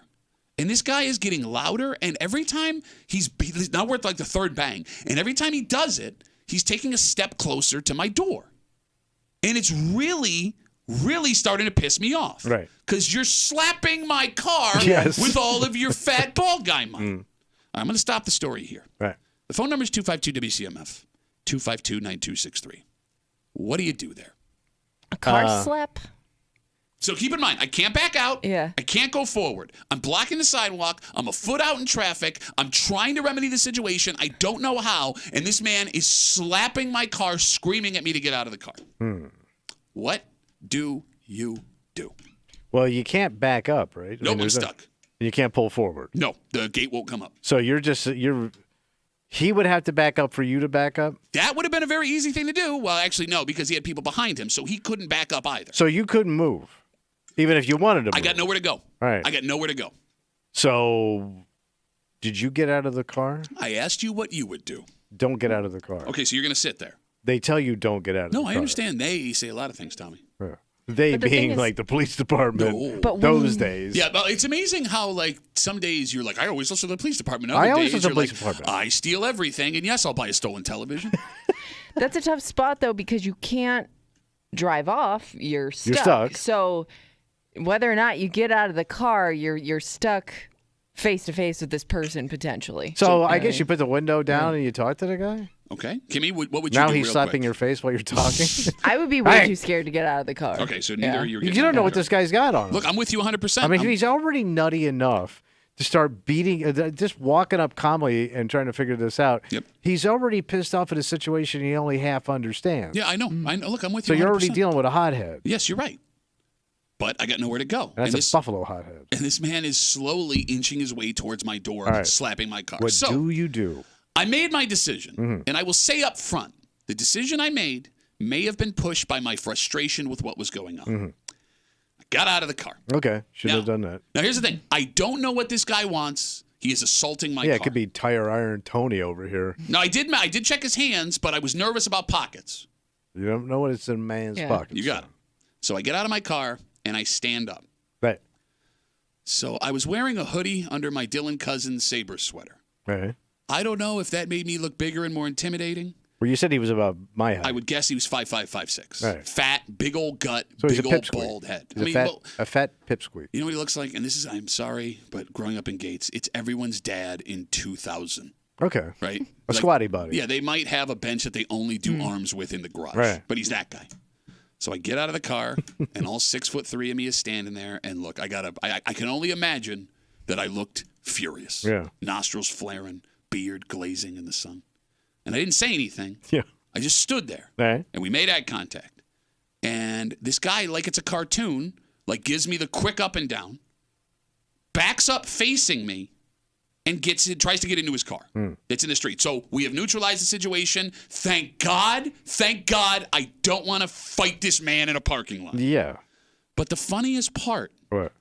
the traffic in front of him was gone. So the person behind him, where he was blocking traffic now in the street, Yeah. was getting out of his car That's a chain reaction of old farts. to confront this man. Yeah, and this guy had like gray hair. He looked like he Yeah. was in his 60s, a tall drink of water, slender man. Oh, yeah.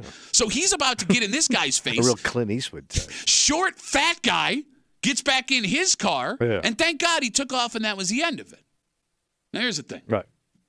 No one wants to fight. You know how bad it can be. But the excuse in my brain is this is all happening so fast. Was if he made it to my window, it was going to be a worse situation than if I got out of the car. Because if he's slapping his hand on my car, he may have no issue trying to break my window. If he's blocking my door, I am at his mercy. And it sure felt like in that second, I needed to be proactive. And I'm not saying I made the right choice. Yeah. I just wasn't sure what the other choice was. And the Okay. phone number is 252-WCMF. Thoughts? I'm thinking, to me, let him come up to the car. I mean, Okay. I can't stop it. I'm not getting out of the car. So now you're trapped, and he's got his I'm big, already meaty trapped. Right. palm, and he, blah, blah, hey, ugly, blah. You Why really is he gotta gonna Something call about me like ugly? there's something about show slapping sucks. the car too. Yes. It's such That's a dick so much move. more insulting. Yes. I had no idea that a man's slap could reverberate Yeah. so loudly through an SUV. Okay. It was alarming because I thought I got hit. It's not I'm like telling you. yeah, it's not like he's knocking on your window. He's No. just slapping your car, And he's doing like the windmill from the top. which you Boom, know hurt his hand. Boom. Yeah. the funniest thing, Kimmy? Like, after I get out of the car and I go to see if there's any dents, and there wasn't. But the salt from the ride up on the thruway. Oh, yeah, sure. I can clearly see, like, the lines in his handprints. And that's what I thought, too. I'm like, here's what I'm going to do. I got your prints. I'm going to call the BPD, and I'm going to get a handprint, and you're going to jail. Because you said the guy was a short little fat guy. Yeah. And you're a big kid. So you get out of the car, and let's say it gets ugly. And now here comes security, the cops or whatever. Yep. They're going to look at that differently. I know. You're not going to look good in that situation, being the bigger guy and younger, beating up an old dude. Like, there's no win for you here. It'd be better off running the risk of him trying to break your window. Okay, but here's the thing. And look, again, part of it was like I just wanted to get into this game. I've been looking forward to it. So if he breaks my window, now we got a police report. Now I'm sitting here. Now I'm not making puck drop. Other members of my family, they were coming up to meet us there. So it ruins everything. And now I have to explain to my kids what the hell happened. But to your point, if this guy doesn't realize what was happening in the moment, because I don't think he was scared. I think he just had a realization like, what am I doing? Mm-hmm. Yeah. If I end up hitting him in the face, the same thing happens. Or if he hits me, the same thing happens. Yeah. So I don't know, man. It felt like I had to do something. The best thing is don't do anything. Don't do it, man. Be a turtleneck wearing, shacket, rocking puss. Check me out, man. Because that's just pride screwing with you. No, I'm telling you, it had nothing to do with pride. There was frustration, I will admit, from the situation I was in. There was anger from meaty palm slap over and over like my car was a bass drum. But the real reason was, my fear was if he blocks me into my door, he can do whatever he wants, and I don't know what to do. Sort of blasting through that gate. I would almost think it initially, like, it's not anger. It's just you're confused about what's going on. Yeah. I mean, I would think, like, the anger comes later. You're like, yeah, like, what the hell was that guy's problem? But in the moment, you're just like, What's the deal? Why are you hitting my car? No, I'll be honest with you. Like, I was so relieved that he got back in his car. Yeah. There was no anger for the rest of the day. Oh, okay. Like, even in this moment, like, if I saw the guy, whatever. Like, I don't know. I'd still be pissed that he just made the decision to do that. I was so scared it was going to get physical that I was just like, oh, it was like a wash of like, oh. Yeah. Which, by the way, fun story. The dude who got out to confront that other guy. I'm sorry. No, he gets back in his car. There's people waiting on the sidewalk, right? And one of them's Canadian. I could tell he's like, oh, what's going on? And the gate won't go up. I'm blocking traffic. Yeah. Oh, he goes, oh, okay, hold on. He goes out into the road. There's people driving. He stands there, puts his arms out and his legs out wide. He goes, okay, go. And so you could pull out? Yeah, but people are honking at him. Someone's going to get out of the car and hit that guy. Yeah. And I'm like, thank you, Canadian, who's now going to take my ass kicking for me. Simple solution. He's a human shield. Yeah. All right, 252-WCMF, 252-9263. There are moments in a man's life, woman's life, where you have to get physical. Nobody wants to. Yeah. I don't know if what I just described to you, man banging on my car while I was stuck trying to pull into a parking lot where the gate wouldn't open, where they told me it would, while my ass is sticking out into the street with Sabres traffic while I'm blocking the sidewalk. He's banging on my car, 5'6", fat, bald. I don't know what to do. Let's talk to Lisa. Hey, Lisa, you're on CMF. Hi. What's up? Okay, yeah, so you did the right thing, because you got to get out. Some people need to be confronted. Well, hold on. Back up the truck. That Back seems it up, like Lisa. a dangerous statement, Lisa. Why do you say that? Why do you say that? Because it happens all the time. I do transportation, okay? And I work, so I can't, confront people because the number's right on the side of the car, but I want to. And they need to be confronted because a lot of people, they do things that you have to watch everybody for, and then they get mad at you. Okay, but Lisa, here's the thing. Here's the thing. I get your frustration in that statement, but I'm not RoboCop. It is not my responsibility to police what everyone else are doing. And Lisa, in me needing to confront this man, what if he had something, a tire iron, like Tommy said already? You know what they're coming prepared with. You're right about that, but I'm just saying, some people, and they're all bark, no bite. I mean, this guy definitely was, but sometimes there's bark and bite. Bark sometimes comes with bite. They both start with B for a reason. Lisa, you would get out of your own personal vehicle to confront someone like this? Yes, if they hit my car, they have no right to do that. All right, Lisa, let's walk through this. Tommy, you want to walk through this with me? Yeah. All right, so Lisa's in her car, and she's in my situation, right? She's there by herself, totally alone. My wife and kids, they were in the hotel. Okay. Lisa, he starts banging on the car. You get out. Yes. What if he hits you?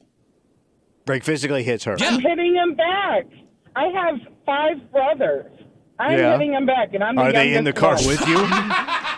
Because that doesn't impress anybody if they're not with you. And Lisa, here's the thing. I'm not even making this a gender thing because that guy. No, but I mean, I was raised to be strong. Like. Okay, Lisa, I get it. I get it. Lisa, I've been boxing since I was 13 years old. I don't have the confidence that if that guy hits me in the jaw, that I don't go down. Like I might go down, but I'm gonna try to do something. You're not gonna treat me. Lisa like don't that. go down without a fight. Right. Put that on a bumper sticker and drive it around town. Right. I want one of those. Okay, all right. Lisa, are you married? You got a boyfriend? No. Okay. What? I'm divorced. Well, I was going to say, Battling Lisa? if my wife had this take, I would be horrified every time she left the house, like worried something was going to happen. Well, I think that's why I feel like I got to stand up for myself because I am single. Fair enough. You know, and Rough-knuckled. I've been a single mom for years. So all right. I'm just saying I'm pretty strong, and I just All right, so you know you're single sometimes you for get many tired of years. people doing things like that. All right, so Lisa, listen, because we love you, don't ever get out of the car, okay? Yeah, stay in the Don't car. Stay in the Okay. car, Lisa. All right, thank you for the call. I'm gonna think of what you said the next time this happens. Okay, unless it goes wrong that way, in which case we never had this conversation. Lisa, thank you for the call. Have a good rest of the day. Okay, look, 252 WCMF. There are those moments in your life where being street fighting, man, guys especially believe is something they have to do. If we go down the list of the most likely scenarios, your wife is involved. I mean, that'll make guys' blood boil the most. Yeah. But insults, as much as they can be a grenade, aren't really an excuse to get physical with somebody, like a rock solid, definite excuse. Like if your wife is in physical danger, okay, you don't have a choice. You got to do what you got to do. But Tommy, are you stepping up on someone if a stranger insults your wife to her face at a bar? I guess I would insult him back. Okay. And he goes, them's fighting words. Turns out it's Chicken Tom and his mountain sauce. I'm going to say, wait, he wants to step outside? Yeah. All right. You choose any guy you want to go out there with, and let's see how you do. See, here's the problem. If he wants to get physical and grab your collar is so damn long, he could do it from the other side of the restaurant. Kimmy, would you want your husband to get in a man's face who insulted you? No, I wouldn't want to because it just. First of all, you can kill a guy. It just drags Look at the out the chest on that man. situation. He's staring at your shirtless husband over my shoulder right now. I know he is. His nipples look like high beams right now. I can't tell what's the front of the fire truck and what's him. You trying to start a fight with my husband? I think that's a he's good compliment. looking. Yeah, I take that nice. No, I wouldn't want him to. He may feel the need to say something. I could see him like stepping in the middle. I wouldn't want it though because I think it just escalates the situation. I don't know. I want to just forget about it, right? Like it happened. I want it to go away, forget about it. Fair I don't want enough. to drag this out any longer than it needs to be dragged You out. don't want it, but if he did it and it got physical, would you be upset with him after it I was think over? I would be a little bit upset. Okay. Yeah. All right. Yeah. Kids. Now, again, if your kids are in legit danger, of course you have to get in a physical. yes. Okay. But those are rare circumstances. It sometimes feels like people are just looking for a reason to physically fight over their kids. And that is super apparent if you have ever been to any youth sporting event in your life. Everybody's on, like, their last thread. Yeah, well, no, they just want a reason to fight Yeah, over their that's it. kids. Like, They've it's had nuts. it, yeah. Yeah. I mean, don't forget, Tommy, we had that story like a month ago of a mom who allegedly punched a school bus employee in the face, even though what her daughter told her, according to police, didn't actually happen. Yeah. It's a lot of displaced anger. Yeah. But then again, I mean, maybe it's not displaced. Like, there's people, kids are the most important thing in your life. So what do you do? Like, if somebody, let's say you're with a date, your wife, whatever, and your wife gets in somebody's face. My wife gets in somebody's face. Or your date. Okay. You're just with somebody, and they get in somebody's face. Sure. What do you do? Now, she's like... We're talking me now? Anytime. Okay, me younger. Because it's the most uncomfortable thing to have to, like, go, hey, shut up. Younger me, even if she starts it, due to the look of having to be masculine, tough guy, I'm going to step in there and be like, yeah, what she said. Now, let's say my wife in some crazy out of personality thing does this. I am physically grabbing my wife by the waist and carrying her outside. Yeah, you got to drag her out. Yeah. How would you do that physically, though? Because there's not a woman alive that you could lift up by the waist and carry out of a room. Like, even my daughters would be standing there where you're like, "Dirt, dirt, dirt." Well, she plays hockey. She's in shape. I mean, in all seriousness, like, I have the ability at my size to physically pick my wife up, throw her over my shoulder like I'm a Flintstone, and carry her out of the front. All right, I'm not going to name wives here. Okay. But it wasn't my current one or my first one. And we're at the little theater, and there was some people in front of us. It's little theater people. Sure, you know what I mean? Yeah. But they were loud and stuff. And she starts telling them to, like, shut the F up. Oh. And it, like, hung there. She dropped the F-bomb, too. Oh, yeah. Yeah. Yeah, that makes it sound even more harsh. Yeah, like, and I'm like, what are you doing, man? They're just, by the way, this movie sucks. Maybe that's why she was so angry. And she got mad at me for not defending her. But, like, why are you acting like that? What did you think was going to happen with these people?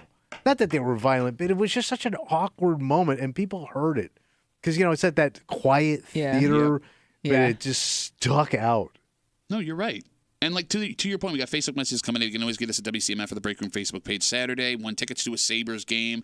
We got a free hotel out of it. We're all excited. I go to park in the place. They told me to park this underground garage. Sabres traffic is crazy. The game starts in, like, 45 minutes. I go to pull into this underground garage that has an arm that's supposed to lift up for me. Doesn't lift up. My ass is sticking out into the road like a foot. I'm blocking this entire sidewalk. I'm in a panic. I can't get a hold of anyone at the front desk with the phone. My wife is like, I don't know what to do. So, like, I'm stuck there by myself. This guy gets out of his car. He starts banging my car. He's in the road. He abandoned his car. He's molesting your car. He's like 5'6", big fat guy, big bald guy. He looks like he's in his 50s, slamming the side of my car, walking forward. And I didn't want to get out of the car. I was scared to get out of the car, but I felt like if he got to my door, now I'm trapped. I had to do something, so I get out of my car. And I don't know if he realized in the moment how stupid the whole thing was. I don't know if all 6'3" of me wearing a hoodie with underneath a Sabre sweater intimidated him. Maybe it was the beard.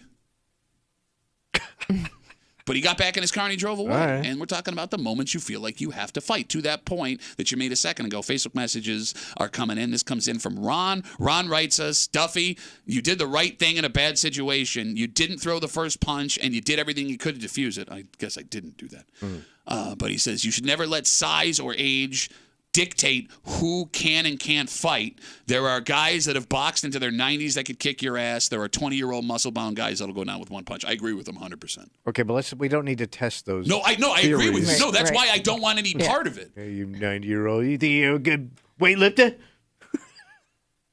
No, I'm with it, man. Yeah. Like, you know, again, I boxed for a long time. Yeah. There are guys that look like Adonises who you get in there and it's just like easy.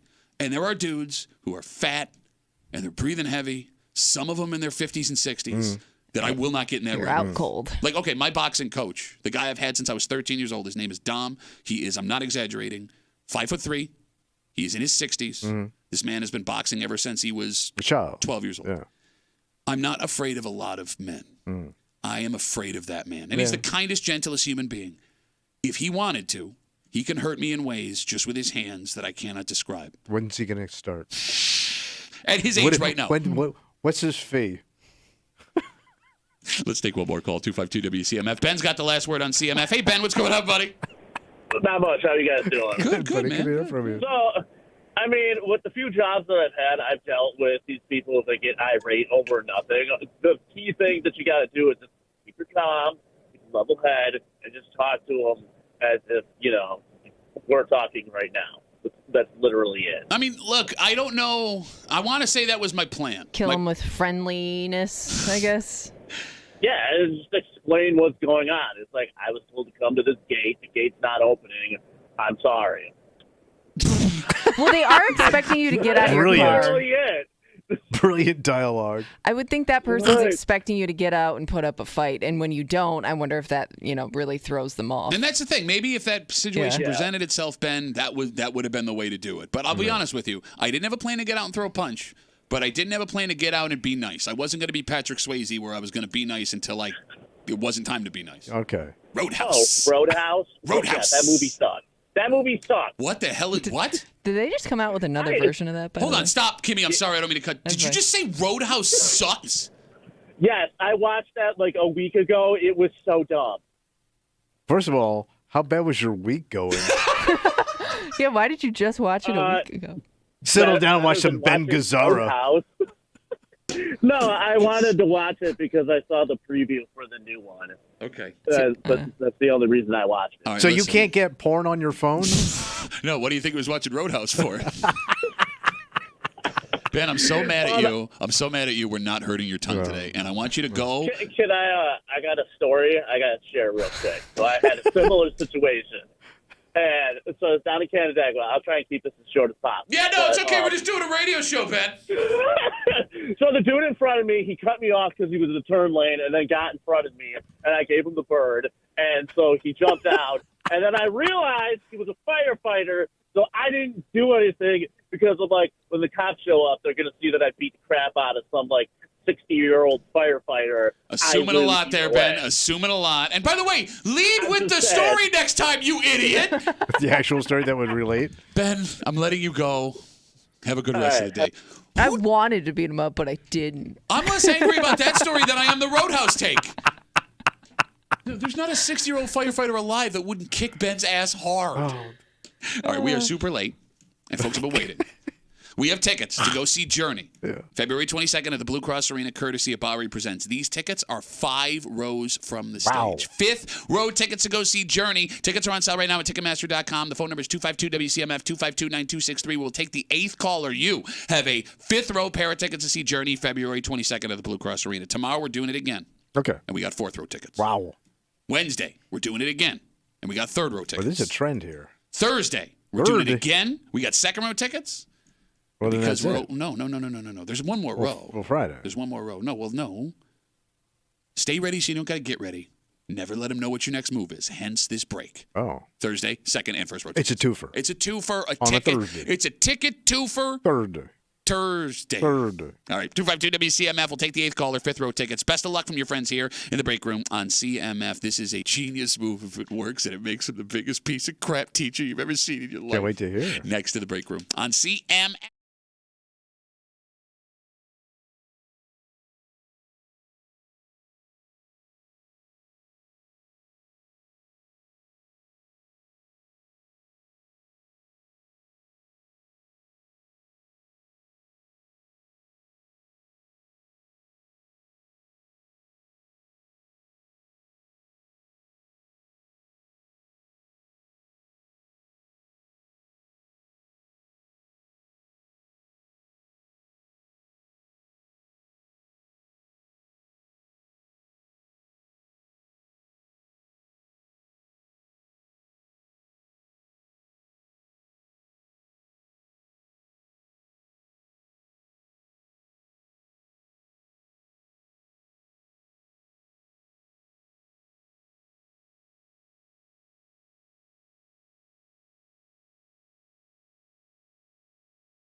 this man might be a genius. Oh, what happened? He also is arguably the biggest scumbag teacher, short of the obvious answer that we can think of here, because he's making money on these kids without them having any idea.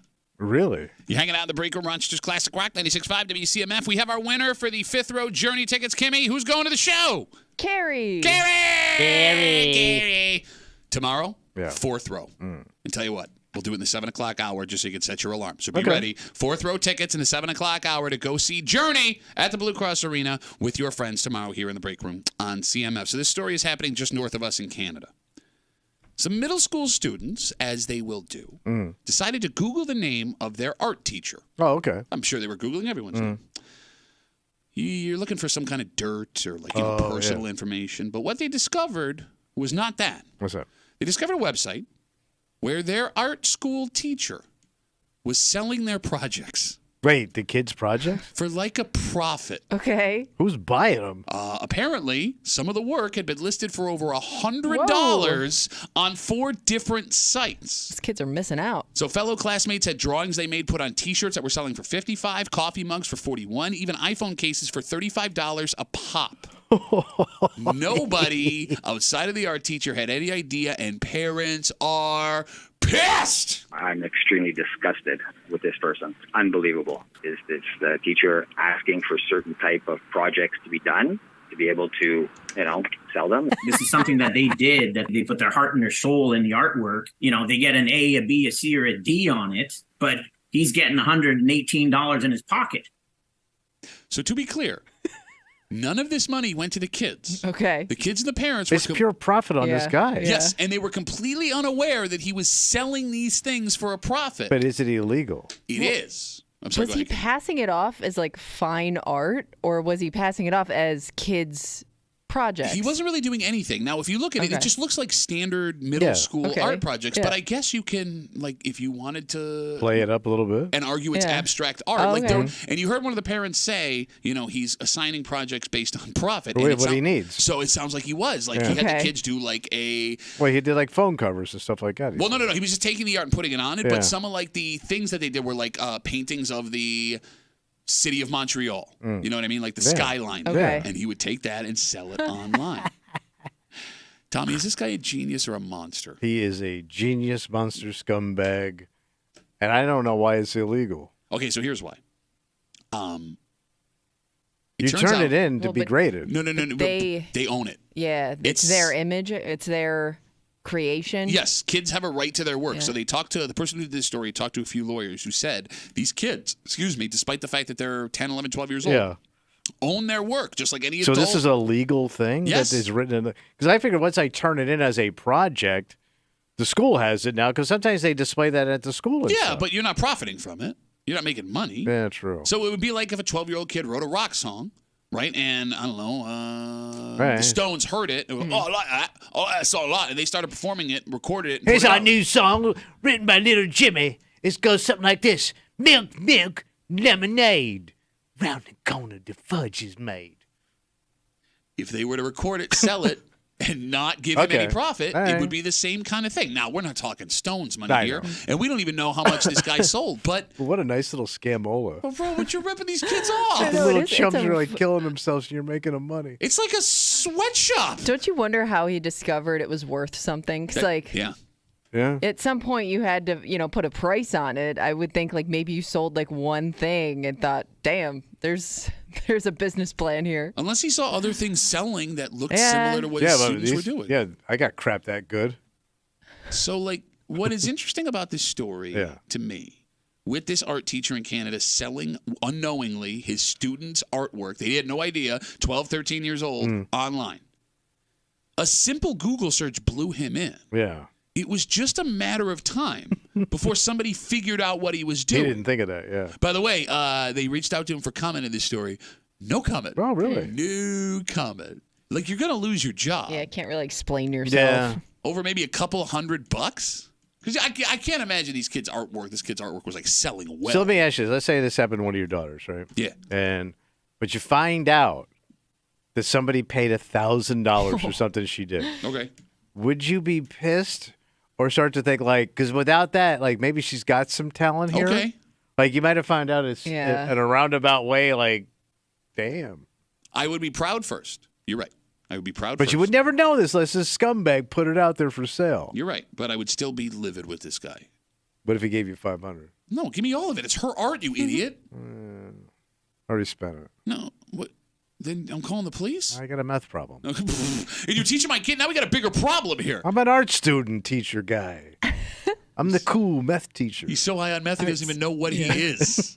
No, but I guess you'd have to be a little impressed your kid's stuff sold for something. Yeah, no, I'd be proud. I'm also out of my mind pissed, like these parents were, that this guy's... I wouldn't be out of my mind pissed. I mean, I get like it's just art. Well, I guess it's not money like you didn't know you would have had otherwise. And it's not even the money. And you're not going anywhere with your art. How do you know? Who's an artist right now? A famous painter now? Nobody. What are you talking about? There's a lot. Banksy. Who?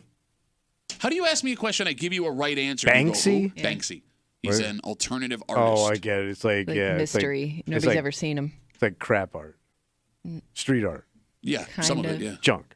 I mean, Junk art. all art is junk, really. All junk is art. Ooh, write that down. I just did, and I sold it, and I made $1,000. You get none of it. You get none. Oh, you pissed, you mad? Like Kimmy, you are the most artistic of all of us in this room. I tried. We had your art show. We did. Yeah, that's right. Yeah.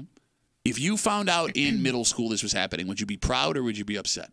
As the kid or Yes, as a parent? as the kid. I'd be pissed because I would want that money for myself. Okay, but right? I mean, like Tommy said, it gives you a window to see what your stuff is actually worth. Like it has value. Yeah, I guess as a kid though, you just want the money. I don't know. Fair enough. I mean, look, to your point, maybe the kid's work that was selling really well, maybe there is a part-time job, a hobby that turns into something that pays. You could set up your own gallery, kid, one day. Well, it can turn into like digital art. You could do things that, you know what I mean? Like there's a lot of avenues you can pursue with Computer art that art. isn't just straight up like Big. painting on a piece of paper. Did you say computer art? Computer art's really Are big. you my librarian in 1991? Don't we have a buddy that does computer art? What? I don't think Or his wife? What? Does his wife do? I thought we had a buddy that's like his wife. Are you does, talking like, about graphic design? Yeah, computer art. Yeah, that's not. It's on a computer, Pat. It's called computer art. There ain't no easel or Another a beret. creative avenue. Wait. There ain't no easel or beret. There ain't no easel or beret. There ain't no cheese in China, but there are some artists. And they got a lot of computers in China. I mean, look, the good thing about this story is normally how these stories end. There are going to be people who see it when it goes viral. We're talking about it, right? And these kids, they're going to encourage the kids to put their artwork online, and they're going to spend a fortune buying it to try and make the kids good. So the kids are probably going to profit off this if the parents are okay with it. But still, I cannot wrap my mind around what a scumbag genius this guy is. We come back, we wrap it up. We tell you what we're doing tomorrow next in the break room on CM.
That's going to be Rapparoo. Audio Monday post big game Rapparoo. Yep, for a Monday Break Room CMF to make tomorrow Tuesday. You know what that means? Oh, it's our hot news segment. What's it called?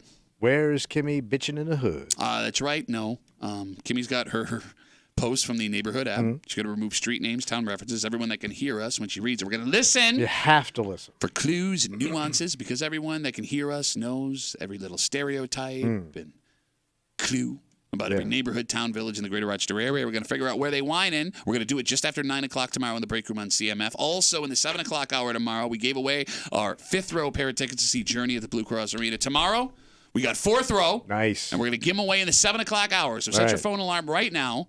And I'm probably some funny stuff to talk about. Oh, yeah. I'm sure. At some point. If somebody wants to make some news tonight that we can dig our teeth into, that'd be great. Don't hurt yourself. So we got that and a whole bunch more tomorrow here in the break room on CMF. For Kimmy, who made it all the way to overtime last night. Watching the game. Wow. I did.